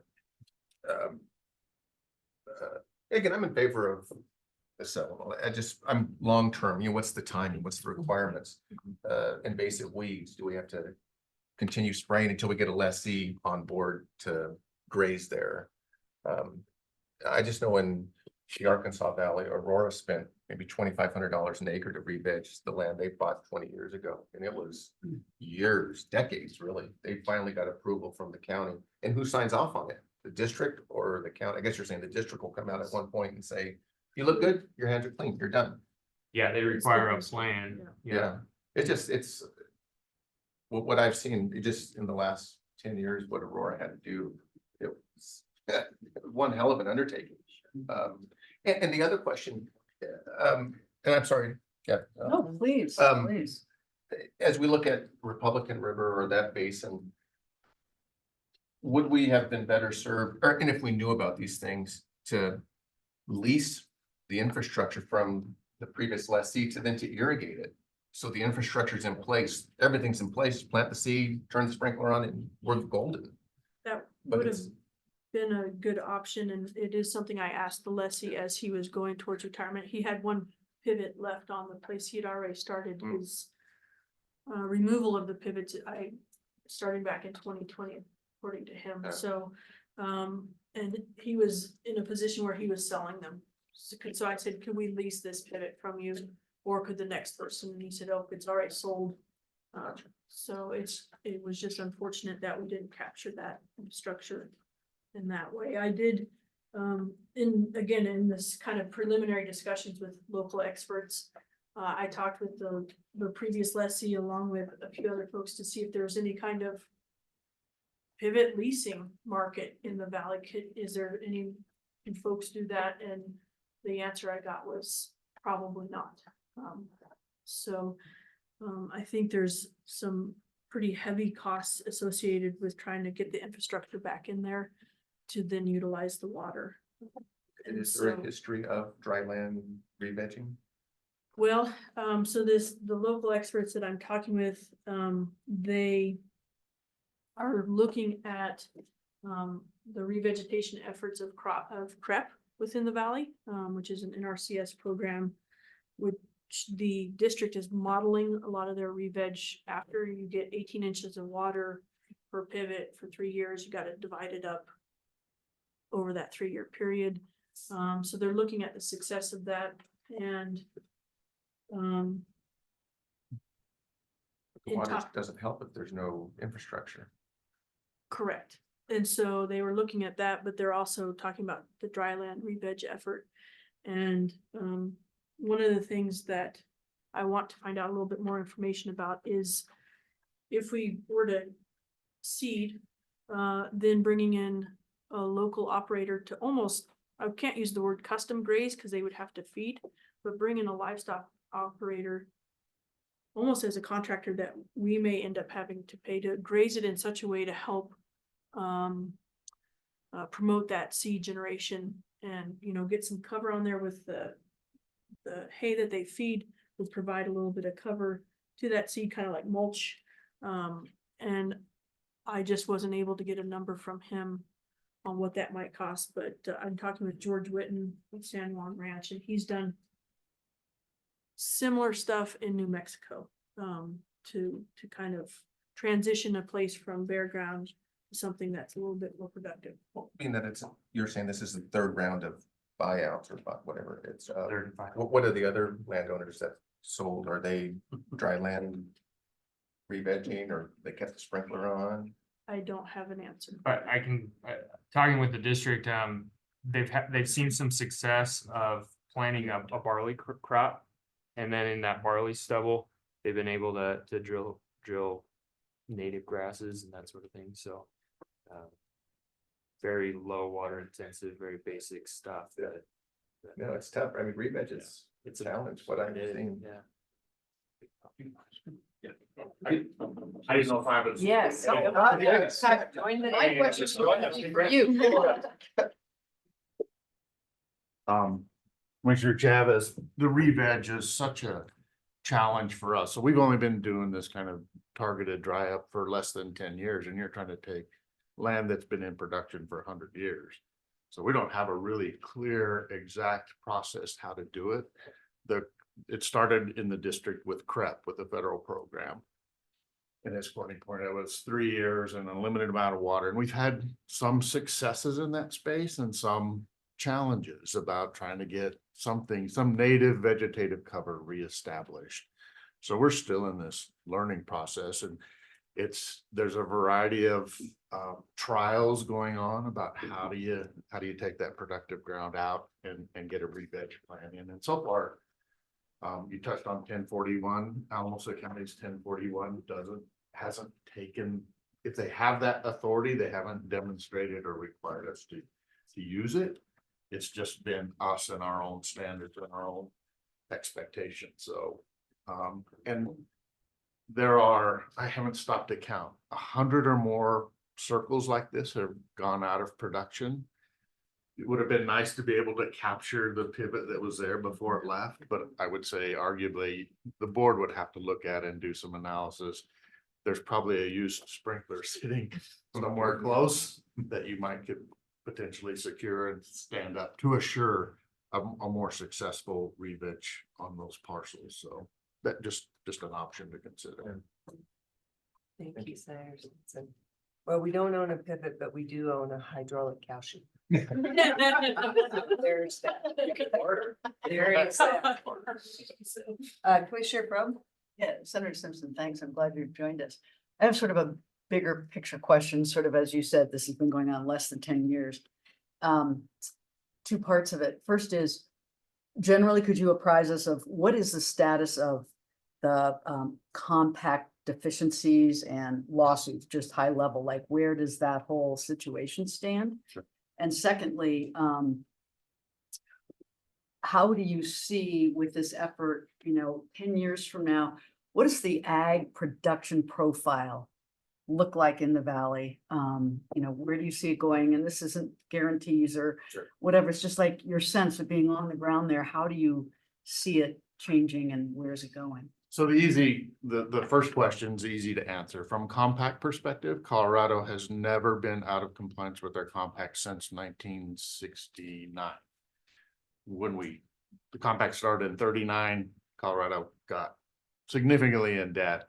And in 69, there was agreement that said, as a settlement, instead of going to the US Supreme Court in compact violation, Colorado said, we will administer water rights in Colorado for compact purposes, which means today, starting in 69 and all the way up to today, the state is curtailing senior water rights to make sure we get water down the system to the state line to assure we are in compact compliance.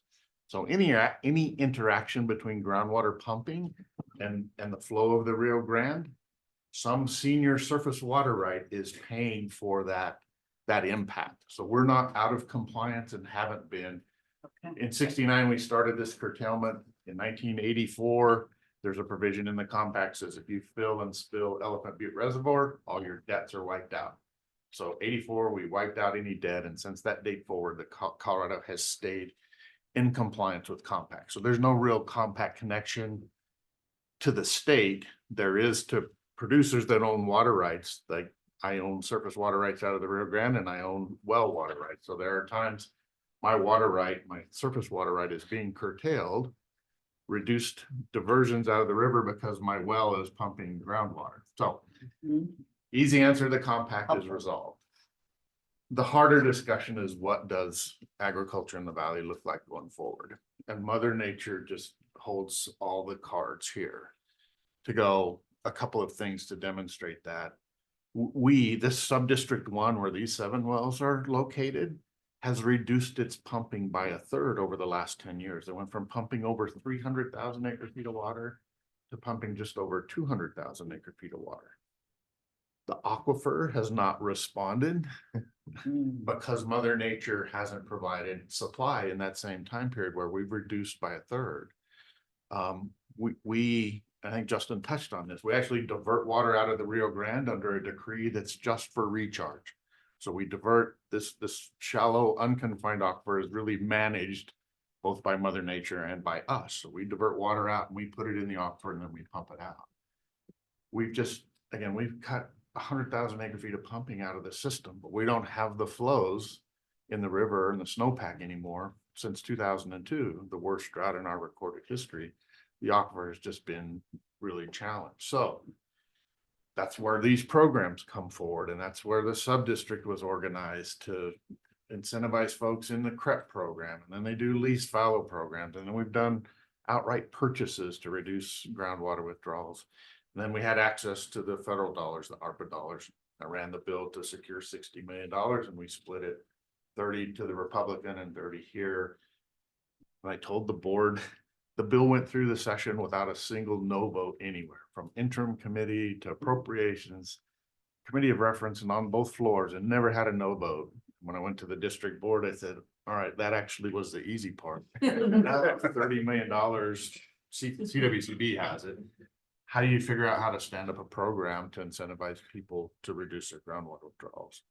So the district set up a program at $3,000 an acre foot. And that's where we've gone through 3 stages of that. And then the sub-district has an incentive on top of that. That's where the other 1,250 come from. So that I said routinely agriculture in the San Luis Valley, which is our biggest economic driver. It's our livelihood, irrigated ag. It's going to change. And if we're thoughtful and engaged and really focus on this, it'll change incrementally. We're going to lose some acres and there'll be some different cropping patterns potentially and some improvements in efficiencies. But if we're not very thoughtful and not engaged and we don't do things like the discussions we're having here now, the state engineer is tasked with administering a decree that says if you don't recover this aquifer by 2030, he's forced to issue a cease and desist order that will turn off every well in sub-district 1, about 160,000 irrigated acres. With the swipe of a pen, we submit a plan to him every year and he approves it. If we get to that point, and I have a letter from him that says, I appreciate all the effort you've been doing, but I'm in the really unenviable position that if you don't meet your decree, I can't approve your plan, and that turns off irrigation for 160,000 acres in sub-district 1. So it's challenging and a sense of urgency. That's sounding like where the Republican River is now. Yeah. right? Is that- Similar, yeah. The valley, however, has the chance to try to recover that aquifer. The Republican River, that aquifer is not recoverable. It's there to be mined. And what's being dried up in the Republican is a negotiation piece between Kansas, Nebraska, and Colorado. So it's similar, but the background. Yeah, ours is unique. That aquifer system is manageable. Yeah. It responds really well to less pumping and more recharge. And we've taken the pumping piece, a significant portion of the pumping piece out. We just can't create more snow and more inflow into it. Curious, as a follow-on on the cropping side, have you seen producers experimenting with lower water crops or, different ways of farming to try and adapt? We have, yeah. So I'm a farmer there and I've done that. 2 years ago raised a crop of hemp for just the fiber. So I raise alfalfa, the most consumptive use crop, because that's what my dad does, my grandpa did, my great grandpa. But we're in a place that about 100 days of growing season is all we have. We get less than 7 inches of precipitation. We're pretty limited on what we can experiment with, but quinoa has tried to take a little bit of a foothold, which uses less water. I keep thinking there is somewhere a path forward for hemp, because I knew I raised it on half the water as my alfalfa crop does. But CSU is involved in trying to help us find other economically viable crops that we can grow there and still be a viable, productive agricultural space. But this just doesn't present itself real readily that here's the solution to the problem. So we're continue to try to find those pieces. I say, well, we'll gain a little bit in irrigation efficiency. We'll gain a little bit in different types of crops and consumptive use, but ultimately there's going to be less irrigated acres in the valley. It starts with rule of thumb, about 500,000 irrigated acres in the valley. If the next 20 years look like the last 20 years and we don't do anything different, we just put our head in the sand, we probably lose in the neighborhood of about 100,000 acres. There's just not a water supply. If we don't improve efficiency, if we don't do a different crop, if we don't do programs like this where we're very selective and target some places to reduce our emissions. Thank you. No, appreciate the insight and you being here.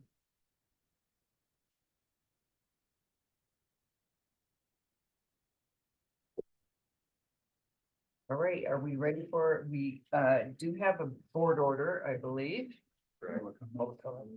Oh, yes, public comment. We have public comment from the Senate. But we should open up to others in the public who might want to have a comment. Anyone listening along, would like to make a comment on this item, raise your hand. Virtually or otherwise.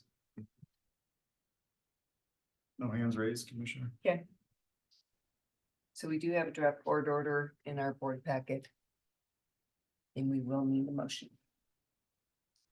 I move the board adopt the board order as presented in our packet.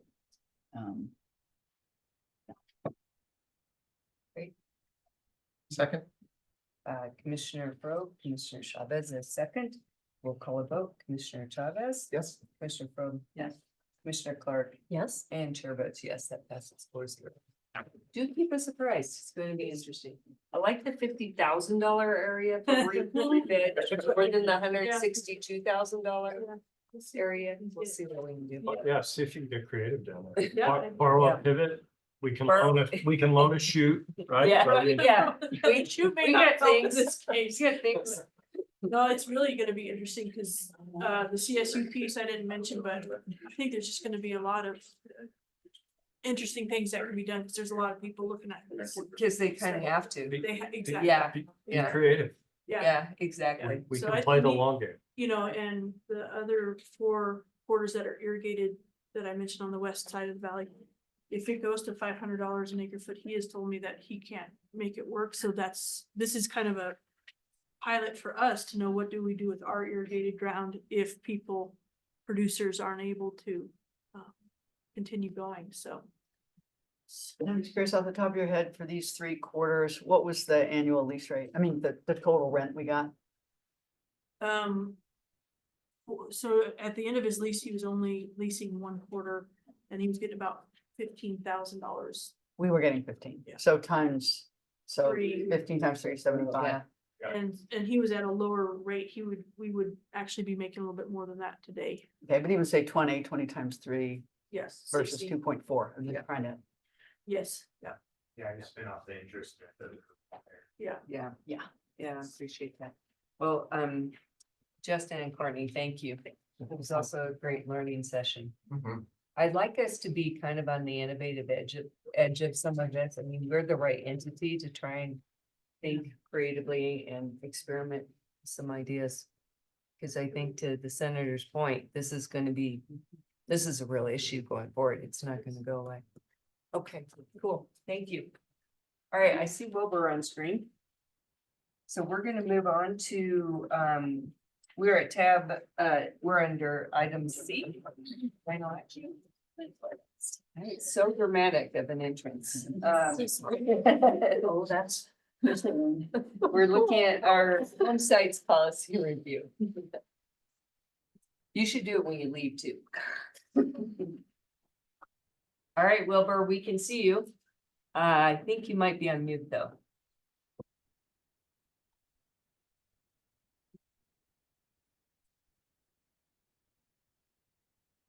Thank you. Thank you.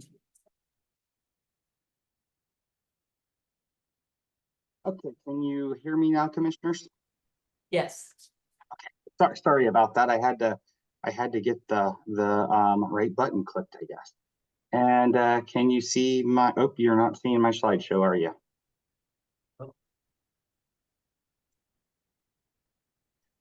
Now you are seeing my slideshow. No, we're not. We see the Microsoft logo though. We'll see a blank desktop. Hopefully from a different screen. Sorry. Stop my slideshow. Yep. Okay. There you go. All right. Sorry about that, commissioners, but good morning. Hope your guys' day is going well. And for the record, I'm Wilbur Strickert, Northeast District Manager. And today I'm here to present to you the home site policy review. So I don't know if you guys remember, but 3 years ago, we took a tour out in this district and kind of took a tour of one of the home sites was one of our stops. And so just kind of a little background so everybody knows what we're talking about with a home site. So these are, they're usually small little parcels of property there where the landlord owns we own the property, but we do not own the improvements such as the house, the garage, and those types of things that are on the landlord's property. So this policy only pertains to those situations where we don't own the house, but we own the property. And so the objective of this policy is to generate consistent and sustainable income over time and to reduce or to minimize the physical footprint of the homes and the other structures on the property. So this is a statewide policy. And as you guys can see that most of our home sites, or I guess the largest county with home sites is here in Weld County with 8. And a majority of the home sites sit in this northeast corner. My district is this 5 counties in the corner, and that is where a majority of the home sites are. Most of the other counties here, you know, as you can tell, have 1, 2 home sites. So this policy was originally adopted in 2016, and we reviewed it 3 years ago in 2021. The policy seems to be working just fine. We updated a couple little language for consistency with other policies. And our big change that we have this time is to increase the minimum home site rent from the $1,200 to the $1,350. And that's based on a 4% per year consumer price index. And so our recommendation to the board today is as staff is recommending that the modifications that will improve the language and provide clarity and increase alignment with other policies of the board. And staff is also recommending to increase the minimum rent. So does the board have any questions or comments for me? Any questions for Wilbur? I do remember seeing them when we were out there with you. I think we've done a nice job over the years of getting our hands around the problem. Yeah. It's sort of a sprawling problem with different situations on just about every property. And I think we've tried to get it down to be a little more consistent and be consistent in how we're dealing with it and what we're trying to achieve here. I think the changes are helpful. The big policy that we made 3 years ago was the heavy lift for Wilbur. But I think these reflect our current thinking well. I do not see any comments from commissioners. Let's go ahead and open it to public comment. Nick? Folks listening along, if you'd like to make a comment on this item, raise that hand. Give you a few seconds to do it.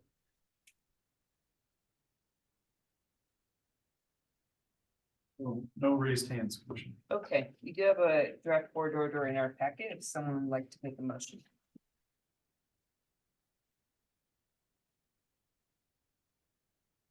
I'll move that the board approve the board order regarding home sites as presented in our board packet. Okay. Second. Terrific. Motion Commissioner Probe, second Commissioner Clark. We will call a vote.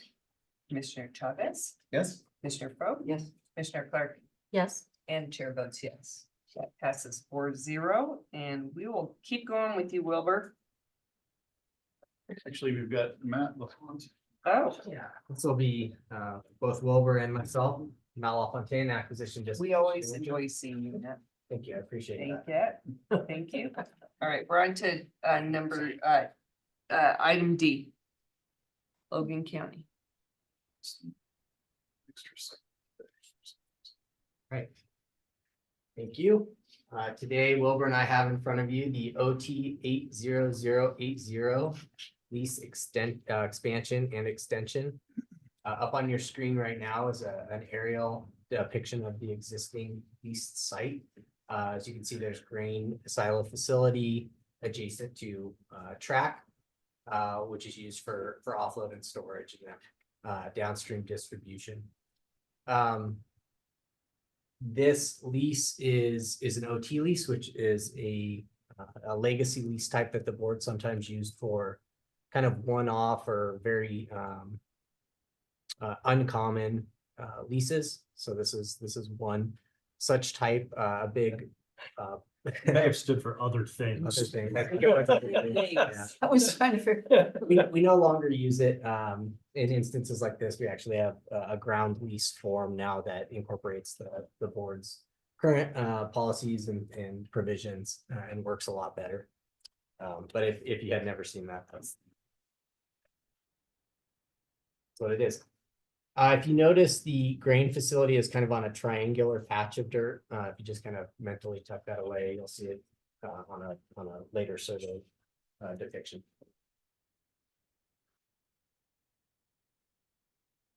Okay, OT 80080 is with a lessee called Schooler. They're a large grain supply chain private company.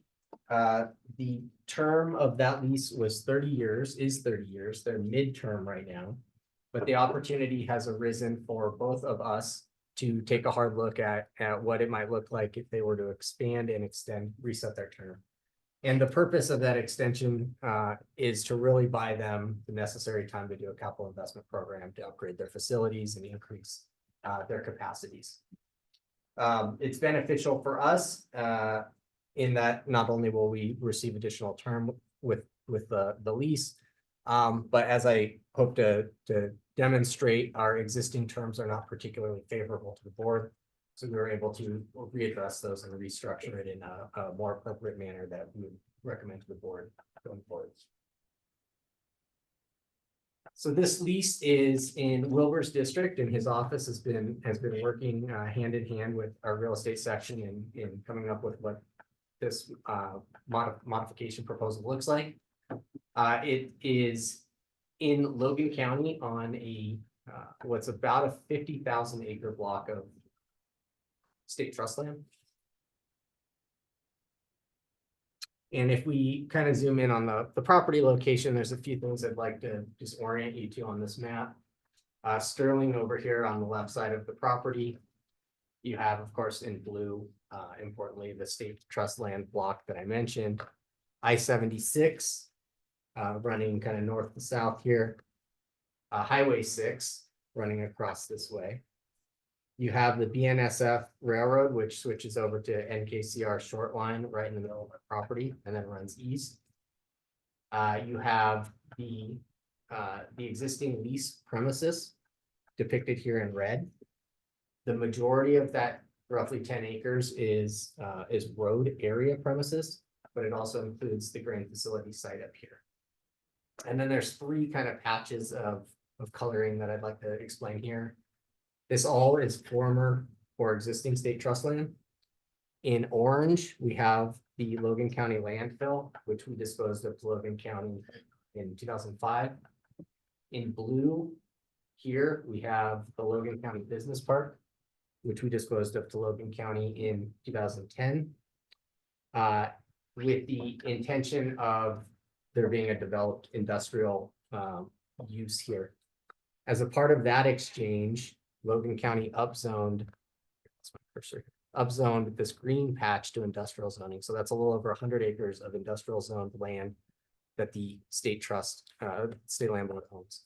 And this is kind of, with the infrastructure here, there's kind of a unique nexus that adds a lot of value to this particular location, with the roadways, with the track site, with the industrial zoning.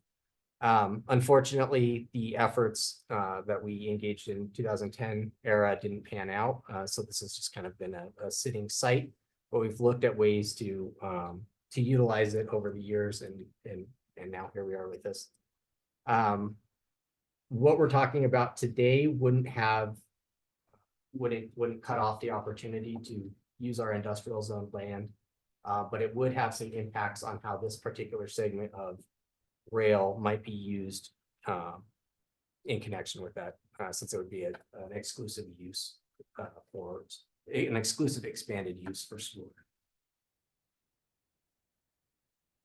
Okay.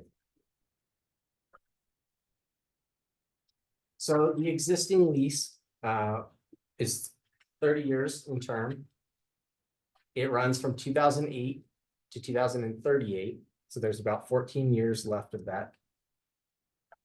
The area is a little over 10 acres. In exchange for this lease, the board received a single upfront payment of $20,000. So there's no recurring revenue aspect associated with it.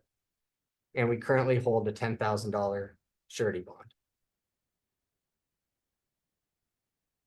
As a part of the proposal, staff's recommending that we would reset the lease term for an additional 30 years, starting this summer. So it would run through 2054.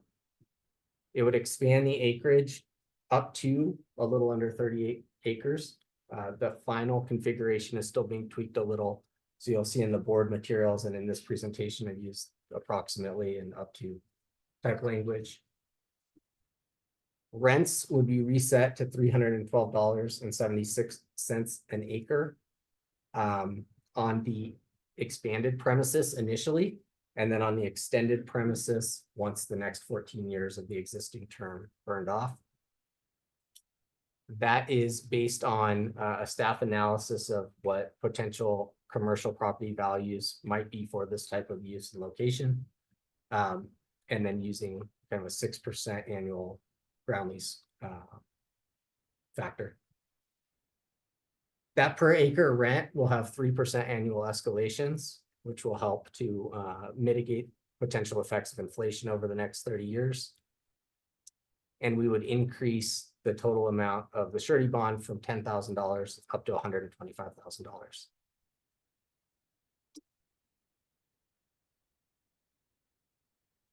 I think I skipped over a slide, which is here, which I'd like to point out a few items. This is a survey of what the proposed expanded premises would look like. I asked you to remember that triangle that's right here. You have the existing roadway, which is currently under lease. And so it would be kind of an upside down top hat looking expansion of the premises. This would facilitate additional vertical infrastructure. Most impactful would be a 120-foot tall concrete silo. In addition to the existing on-site silos. There would be a shop. There would be an area for truck movement, so to help with the circulation of trucks. And there would be also about a 500-foot total 500 linear foot of track installed on the State Trust land over on the western side. Okay. That's for facilitating timing of different loads and different trains. Yeah, and so when right it now needs they have spur. one rail spur that comes off, and this is all, as it exists today, all within the railroad's right of way. Uh-huh. They would be looking at pulling that off on both sides, and then having the track kind of split over onto State Trust land for a portion.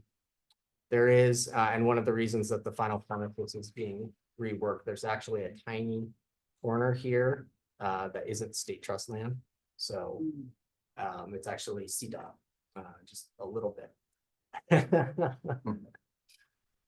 And I think that's everything important on this piece. Yes. Well, maybe you're gonna get to, I'm just curious, this is an unusual piece of real estate, right? An unusual type of use.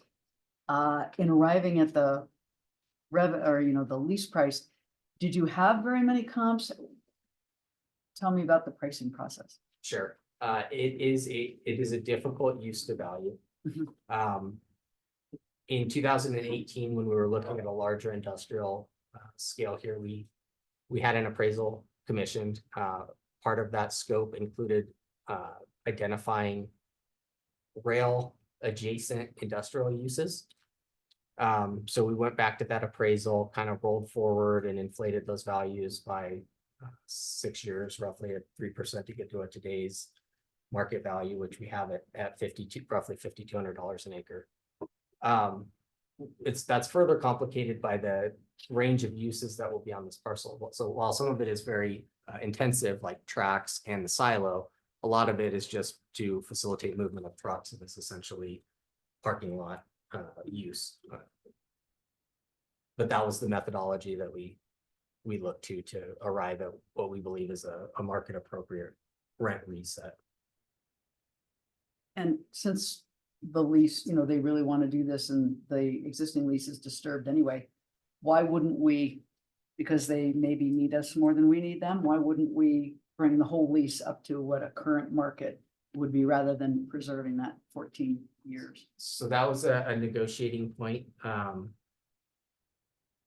We recognized on our side that we had entered into this 30-year lease and that they had contractually now 14 years of that remaining benefit for which they've prepaid. But ultimately, to answer your question, that was a negotiating point. Is the other thing, the prepaid thing? I'm not sure I've seen that a lot, if at all here. Do we do that very often?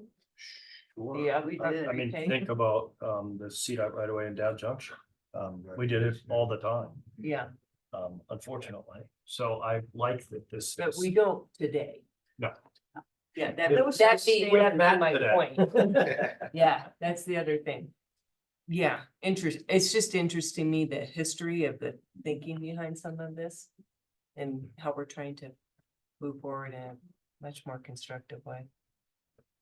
In a way that serves our mission of generating income year after year, rather Right. than a lump sum, albeit a small one when we did that.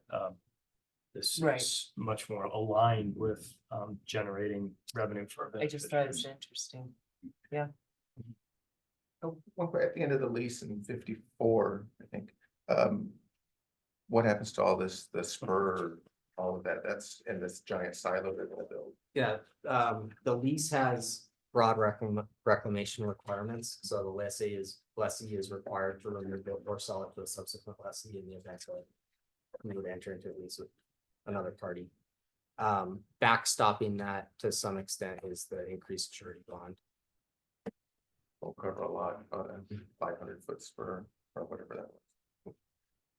And the spur is on trust land or? Partially. Partially, okay. About 500 feet, so it goes from 2 tracks down to 1. And if you looked at that as a single track equivalent, it's about 500 total feet.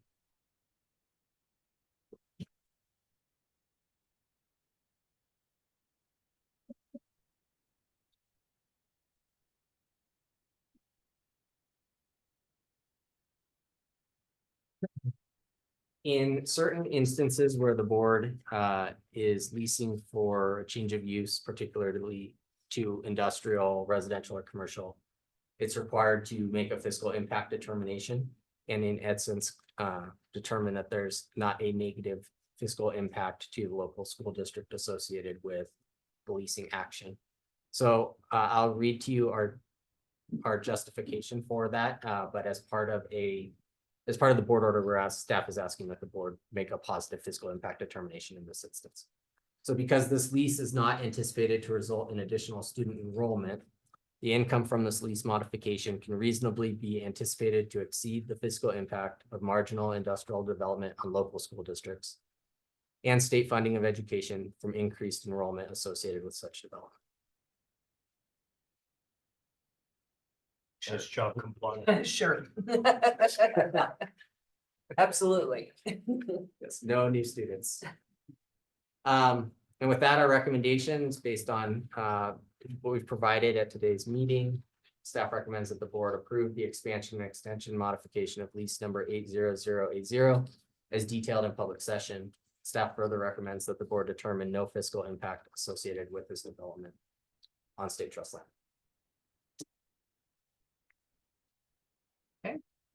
Any other questions or comments? Wilbur, did you have anything you wanted to add to the presentation? No, I think Matt did a great job. It works a little better when you're in person to present, and so yes. No, thank you. Appreciate it. If there are no comments here, we will open it up for public comment then. Folks listening along, if you'd like to make a comment on this item, raise your hand.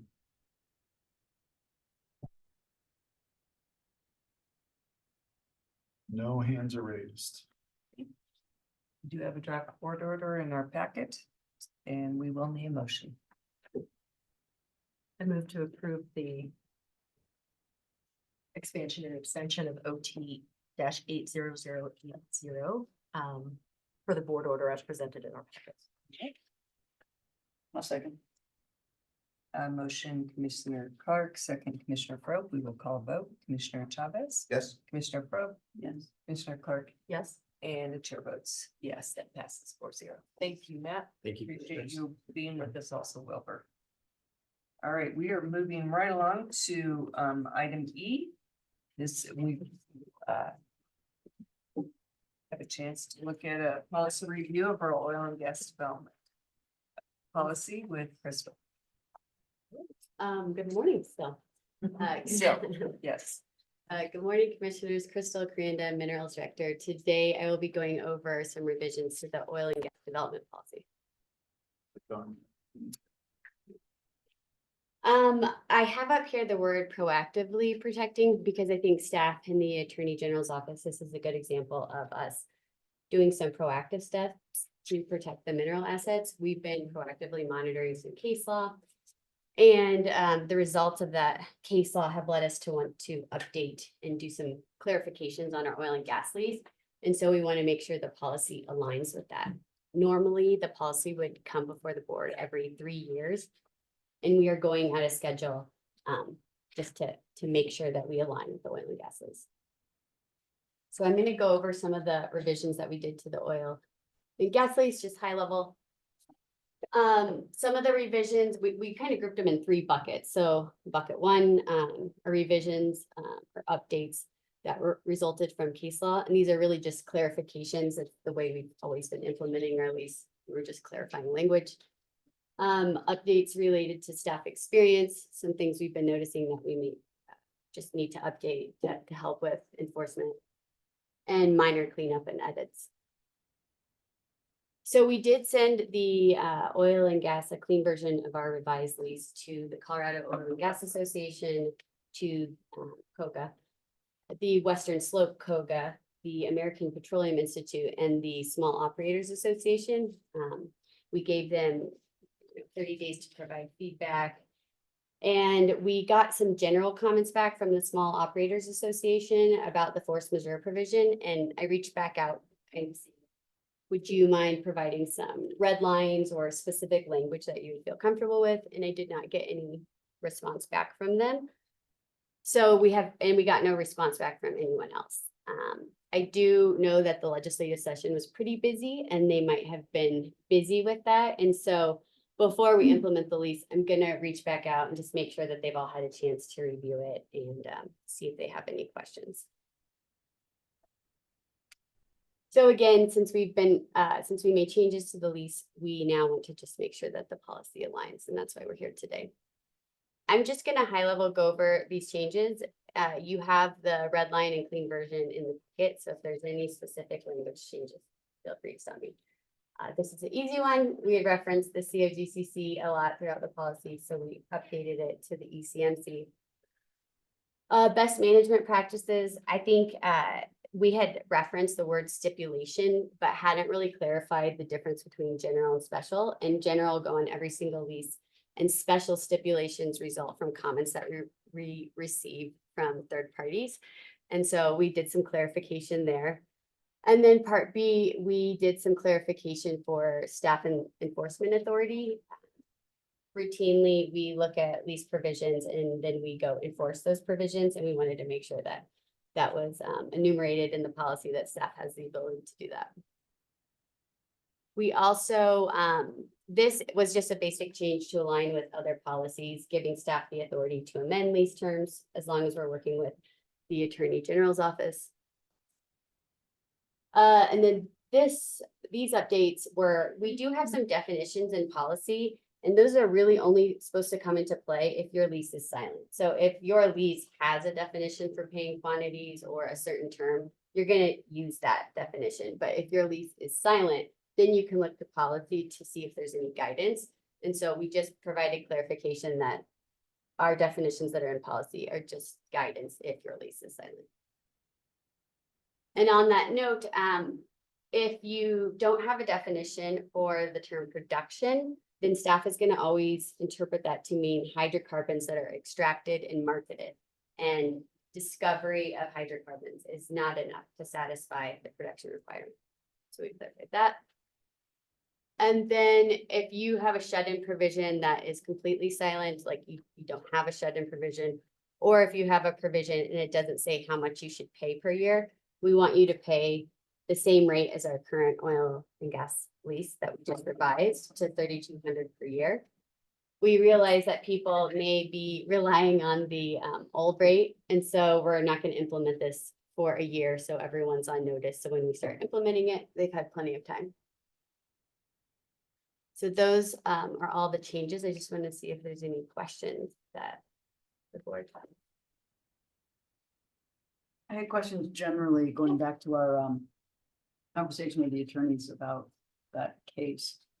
That, you know, for the state land board, what has been your experience? Have you encountered a lot of times where staff has discovered that, you know, production is stopped? I guess what I'm going for is, how big of a problem has it been for the staff in terms of managing leases that cease, where the production ceased for some reason? And a corollary question to that is, couldn't someone just keep paying royalties? You know, is that your best indication of something changing, that you're not getting these royalty checks? And couldn't they just send some royalty checks to just not have to deal with it for 90 days? They could. Most of our leases have shed-in provisions. And a lot of our practice has been to, work with operators and grant them shed-in provisions. So if it's like a short duration of a stopping of production, it usually will trigger like a shut-in. They'll approach you. They'll approach us, yeah. And kind of like Aaron talked about this morning, there's different provisions in our lease that can hold the lease for smaller periods. But in terms of production, most of the time, yeah, we have to run reports annually and try to see who has stopped paying, because that's the main indicator, the main flag is we'll run a report and say, well, these people have been paying us for 10 years and then they stop. What's going on? But we have to constantly be auditing and running reports to find these things. So it is, it's hard. So would that be segueing for just a minute to, wasn't it in here somewhere that we had approved previously the expense of doing an audit? And I forget, PDC, I think. And then we found, a material amount of money. Was that from undisclosed shut-ins or? No, that was new wells that came online that they hadn't, somehow we weren't put in the deck, I believe. Is that right? They hadn't paid us on new wells. Yeah.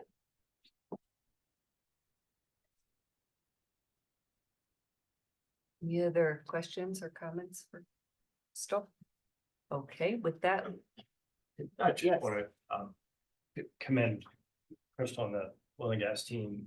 As you all know, we try and review our policies every 3 years. In this case, we're ahead of cycle because she's keeping current on the legal issues that are facing this industry and trying to make sure that our lease documents and our policies and all of those things accurately reflect what we're seeing in the market.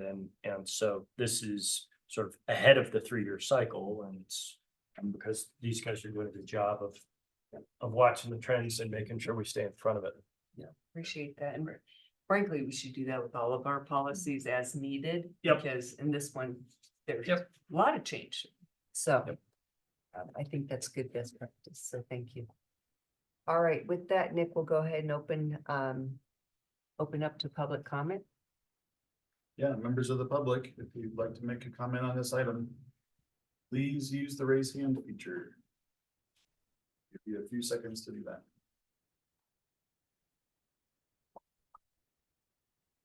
No hands are raised. All right, with that, we'll need a motion to approve the revisions of our oil and gas policy. If someone would like to do so. This is Commissioner Chavez. I move we approve the policy revisions to the oil and gas development 500-001 as described in the work. Thank you. And a second, Commissioner Fro. We'll call it a quick vote. Commissioner Chavez. Yes. Commissioner Fro. Yes. Commissioner Clark. Yes. And the chair votes yes, that passes 4-0. Thank you, Christie. All right, we are moving on. I think one of these, Julie's doing we meant to do this anyway. Maybe a little mea culpa. Good morning, commissioners. I'm Julie Majors with the real estate section. And I'm here to present the 9th and Grant fiscal impact statement for final approval. And as you heard from Matt's presentation with the ground lease, staff does have a requirement to look at a fiscal impact analysis when a property is changing use. So in March of this year, the board approved a ground lease to Gorman and Company on the property at 9th and Grant. That ground lease, the purpose of that ground lease was to allow the construction and development of 150 affordable multifamily residential units. So that presentation required a fiscal impact analysis and statement. So that is what we're doing, or what we have done today in this presentation. The material that you have in your packet explains sort of what the staff's analysis is, and due to the fact that there really should not be any family units in the housing development, and the fact that the ground lease income is pretty extensive over the 49 years, staff has found that the the transaction can reasonably not impact the local school district or state funding for education. And so with that, I'll open up questions. We recommend approval of the revised board order. Some portion of that 150 are two bedroom though, aren't they? Yes. But Julie, you didn't say this, but it's in your memo that as part of the permitting process, Gorman will, the referrals will get sent out to DPS by the city. And so to the extent DPS disagrees, they have an opportunity to come back and extract something from somebody if they think we're adding material. So that's how it to the school works? district. So for every approval we have with a fiscal impact where we say it's negative, all of them ultimately go to DPS? Just because it's the site development process and the building permit process at City and County of Denver will go Requires through the that. process. Right, well, But so if any we other were in community Logan that you- County, and we were Or gonna Eagle? build If a, we're building a building, E- the local jurisdiction is absolutely part have of the an eagle. review. Actually, the school district has a cash in lieu or other exaction that offsets if there's an impact on the schools. So we rely on the local jurisdictions to sort of check and see if there's something that's out of whack with that jurisdiction in that school and to correct it at that point in the process. And now we're advancing this to all of our deals.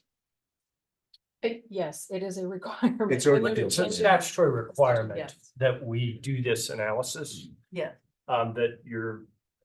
That basically like we're not getting paid nothing and then adding a whole bunch of people to the school. Right, I get Um, it. It just hadn't been quite Yeah, so first time. upfront Yeah. that Yeah. we're like Yeah. stating it like this so much, so that's. And Commissioner Probe, in July, we're going to present the fiscal impact policy.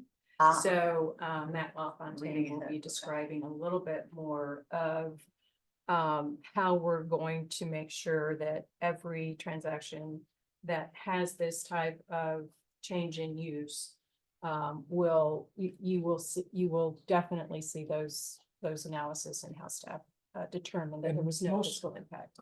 This is Eddie Hammer. Most of the packet materials that you've seen that are relevant have a discussion of this in them and defined in the board order. It may not have been. This has highlighted it because of the structure. It wasn't language in the board order. But usually, there is a discussion and staff is looking at it in the appropriate transaction. I think the difference is specifically stating impacts on student enrollment. That's new to me. And Sure. most of what we do is a guess with regard to that, to some huge stories. So I'm not sure our analysis is as relevant as the local districts for sure. Commissioner Rumble, the great example of this will be at our Dow Junction property where we're asking to be annexed into a town. They have called the fire department and said, hey, there's gonna be 700 new units here potentially. Do we need more fire trucks? Do we need to expand the schools? And so they are calling all of those places and in fact have come back and said, we want 1.5 acres for a new fire station and we want this to support the schools. And so they're doing all those extractions from us now as part of the annexation. So this is sort of, that's happening at scale. This is it at a very little micro thing. Right. Where we sort of take comfort in knowing that Gorman will go through that process. But even in the previous board order we just did, that was the first time I'm seeing student enrollment reflected in the kind of change in lease. It was very just sort of like Yeah. abstract. It's like, impact. sure, okay. It's an Grain unusual elevator piece of and all that. statute. Yeah, And we had an audit 5 or 6 years ago in which the internal auditors said that we hadn't been doing that accurately, so we pay heightened attention to it now. it's all fine. It was just a little different. Yeah. Okay, any comments from commissioners or questions? All right, we will go ahead and open this to public comment now. Members of the public, please use the raise hand feature to comment on this item. I'm not seeing any hands raised. Okay, we do have that board order in our packet. If we could have a motion. I move that the board approve the Ninth and Grant Housing ground lease pursuant to the outline in the board order in our packet. You in a second. Second. Thank you, Commissioner Frobe, motion, and Commissioner Clark is a second. We'll call a vote. Commissioner Chavez. Yes. Commissioner Frobe. Yes. Commissioner Clark. Yes. And the chair votes yes, that passes 4-0. Thanks, Julie. All right, we are moving on to Andy.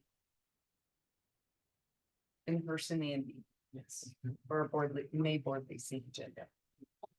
Thank you. And good morning, Commissioners. Andy Bissett, Transactions and Record Services Manager.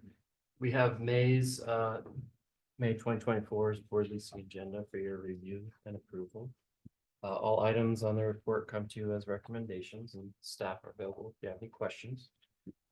This month's agenda includes 7 competitive bids, 3 of which are agriculture, 4 of which are recreation, and then 1 new lease, which is an agriculture lease. Staff recommends approval of May 2024 board leasing agenda. Yes. No questions. Commissioner Frobe. One, I'd be curious as to the key factors that resulted in the choice in your first Logan County grazing lease on the agenda, that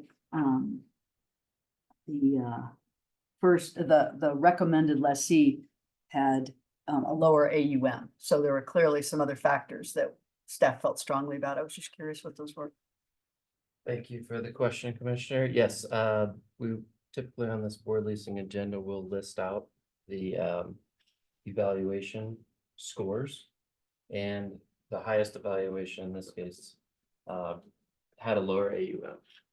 So Logan County, I don't know if Wilbur's still on the line and can help with any insight into this particular situation. He does appear to be there. Throwing a lifeline. Yes. Phone a friend. Yes, I'm here, Commissioner. Great. So yes, the one in Logan County, yes, when we did the evaluations, all of us, I can turn on my camera there. All of us felt more comfortable with the lower, the person that bid the lower amount just based off of stewardship and their proximity to the lease and so forth. So that's why we took the lower dollar amount. I was hoping you'd say stewardship. I figured that might have something to do with it. And then my second question, or maybe it's more of a request. My simple brain can't remember why these leases are requiring our approval. And if there's one reason for all of them, then it's outside policy, or for each of the individual, it would be just nice to know, what am I looking for? Like, why? Certainly, Why all is it outside competitive policy? bids, What? all competitive bids do come to the board. All the competitive bids. And in the case of the new lease, that existing lessee forfeited or gave up their Mm, so it's WP the new. rights. Yeah. Okay, thank you. I'll make a note of it so I don't ask again.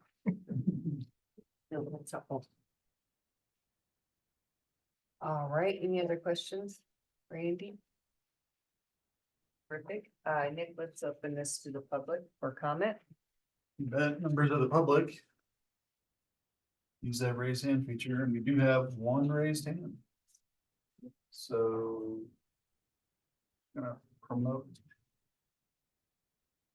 Steve Bond to panelist to address the board.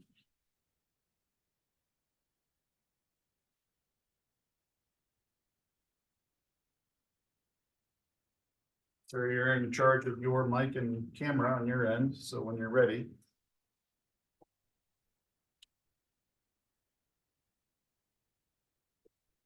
Thank you for the reminder.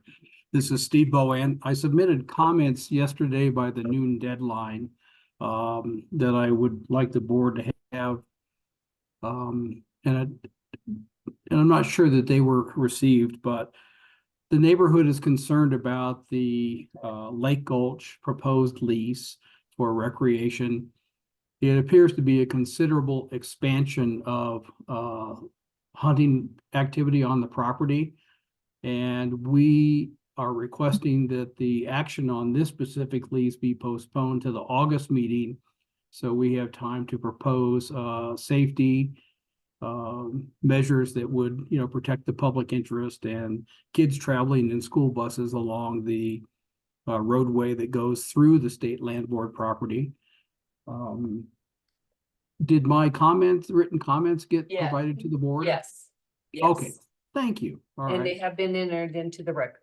all right, thank you, and I appreciate the board's consideration. Thank you very much. Thank you. Appreciate your joining us today.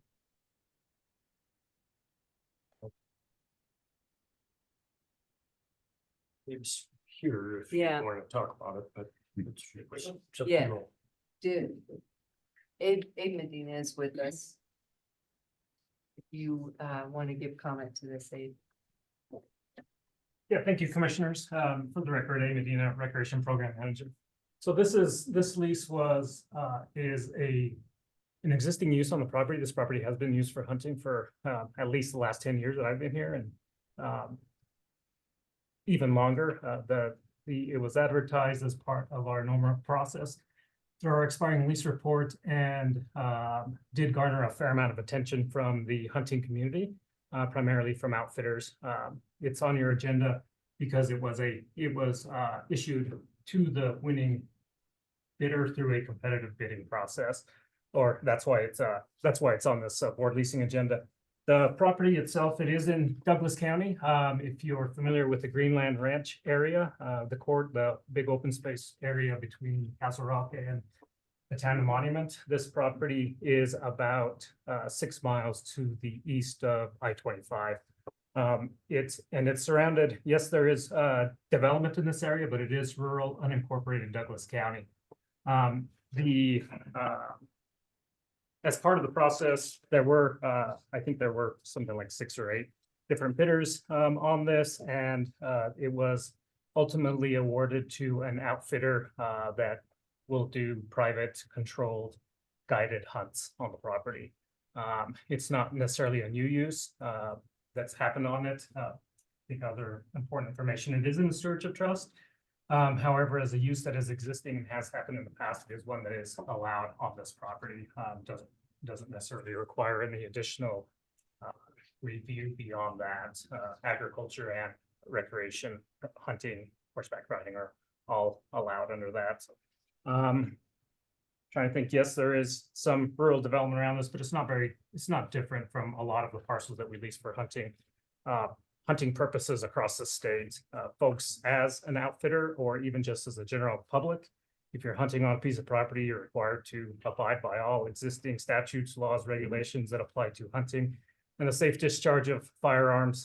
That includes things like not shooting across roads, not shooting from your vehicle on a road at wildlife, and of course, making sure that you're not endangering the lives of anybody who lives around, who may live around the property or is passing by through the property. I think with an outfitter, the additional detail is they also are required to be licensed and registered with the Department of Regulatory Agencies as a licensed outfitter. And they operate as a business, so they are under additional scrutiny to, and actually it's in their best interest to operate within the law, because they can lose their outfitting license and lose that business component as a result of any type of violation. And I did have a number of calls from community members prior to the auction, just interested about the property, and there was some discussion about whether or not the community could organize and submit a bid or an application for this lease, and the answer was yes, they're open to anybody who's interested in bidding on it. They did not apply, and we did proceed with the auction.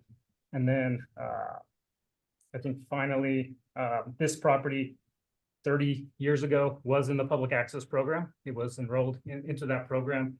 We had public hunting that happened on it for about a year, but there was the property had some issues reported to about public hunting and use, primarily related to target shooting outside of hunting season and other sorts of acts outside of hunting season. So it was reviewed by the board and pulled out of the public access program to not have just the general public out there. I think that's the key distinction between that back then and today. Our leases are with private parties. They're not for the general public to access or be on these properties. So they are better managed. If I'm trying to picture this, does this butt up to some of Malone's stuff there? He's got That's correct. large holdings. That's So correct. we, Yep, so Greenland Ranch that I mentioned a minute ago, it does extend over and does border the southern portion of our property, the southern entire 1 mile portion, and that is Malone's, John Malone's property, Harmony Ranch. And we also have another additional half mile of adjoining property with Harmony Ranch as well on the northeast side of this property. So is this a new lessee or Yes, this that's is the old lessee? Yes, this is Who also bid, right? Yeah, the old lessee was bid and was part of the process. Yeah, but they were part of this. they got outbid. They got outbid. And you mentioned on, I'm sorry, Yeah, go right ahead. on, the previous lessee did guided hunts. Is that typical with outfitter? They're always guided, With or not outfitters, always, but you know. the previous lessee did not do guided hunts. It was primarily private use with him, his family and friends, you know. And with an outfitted guided hunt, it is typically with a guide. They usually pay to have a guide assist you and help you be successful at harvesting the game species on the property. Seasonal? Yes, this is seasonal. This is all big game for the most part. So following the hunting seasons. Yeah, big game hunting season, fall, September, generally September through November through December. Yeah, yeah. Yeah, I just wanted to make sure to kind of home in on what I believe I heard from the commenter, which is I believe I heard the word like expansion of use or intensification. So I just want to kind of name that and say, so we're saying this has been hunting. It's a change of user. It's not a change of use. Right. It has been consistent with local land use and there's all these other regulations around it. But I don't fully understand kind of that. When you hear someone saying like they've been hunting with their family and what an outfitter is, so just want to just kind of really underscore the extent to which there is an intensification of use or not. It's on this property, it's a square mile. It's not a big piece of property. It's not going to, you can't, as an outfitter, they don't want to overhunt the property because it affects their future business, especially on their 5-year lease. That's generally their take on it. So is it additional users? That's hard to determine. I don't know, under the previous lessee, how much of his friends were hunting on it, who else he was allowing to enter and access the property, but it was hunted in the past. And we certainly are not expanding the boundaries of what this has been. Now, this is previously. the same. Yep. 1 square mile section. I just wanted that clearly on the record. Thank you. I also just want to point out, I mean, Douglas County, on their website, the county does have information on there about what you should, as a rural landowner, expect if you wish to live in a rural part of the state. And in addition to the right to farm statute that is in Colorado, that, you know, basically says you may expect nuisances like tractors driving down the road or people plowing up their fields next to you. Douglas County also does list on their website that hunting is a use that happens in rural parts of the county. You can expect it, and it's, you know, it is, yeah, it's allowed. Is what I'm getting at. So this isn't in a incorporated area. It's not in a town. It is rural Douglas County. And in fact, without knowing more of the facts, it is also possible that this lease turning to a commercial guided outfitter would represent more controlled and lower use than, you know, someone's family and all their friends running around all the time. That is often the case. And I will finally, just one more item to mention, John Malone's property, the Harmony Ranch. It's outfitted, it's guided. That's the only way folks can get onto it to hunt. So this isn't unsimilar from what's happening right next door. I don't know if it'll result in more or less activity, but more oversight, right, oversight of the activity.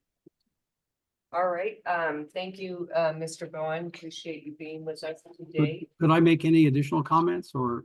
Yes. So what I am focusing on is the increased intensity of use that will likely take place under the proposed lease. As a former county commissioner, I'm well aware of the county's policies regarding rural land use. I'm also aware that prior to this being in the stewardship trust, that the property, there were complaints, serious complaints about not following state law and public safety guidelines. And we were required to attend a meeting on site when the facilities of DirecTV, AT&T were impacted by shooting on this property. Now, I think you are correct to say that a guide would be responsible for any activity that occurs outside of state law. But we're concerned about the intensity. I've lived here 25 years and I know what has transpired on that property for the past 25 years. And it has been very limited to 1 or 2 animals per year. There need to be animal limits. There need to be, protection limits for the county road that runs across this property. Not all 640 acres are, quote, huntable. Glad to answer any questions. Well, thank you. Appreciate those additional comments. Nick, I'm going to see if there's anyone else from the public who has a comment for us. Yeah, any other folks listening along, if you'd like to address the board, please raise your hand. No other hands raised. All right, with that, we do have a draft board order. I appreciate the dialogue of the board. I think that was helpful for all of us, and you being here to sort of walk us through what we're really looking at in the process behind it has been helpful too.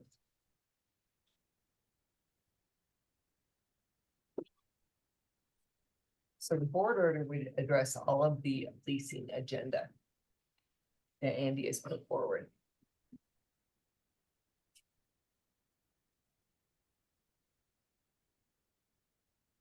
We do need a motion. Sorry. This is Commissioner Chavez. I move we approve board leasing agenda for May 2024. I'll second. Motion, Commissioner Chavez, second, Commissioner Frobe. We'll call a vote. Commissioner Chavez? Yes. Commissioner Frobe? Yes. Commissioner Clark? Yes. And the chair votes yes, that passes 4-0. Thank you.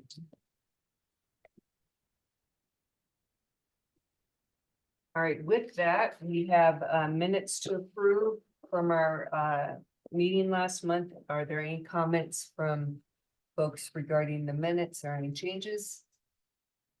All right, seeing none, we will pass the minutes via acclamation. And with that, we are adjourned for the day. It's still morning. I know, it's still morning. Hey, turn up.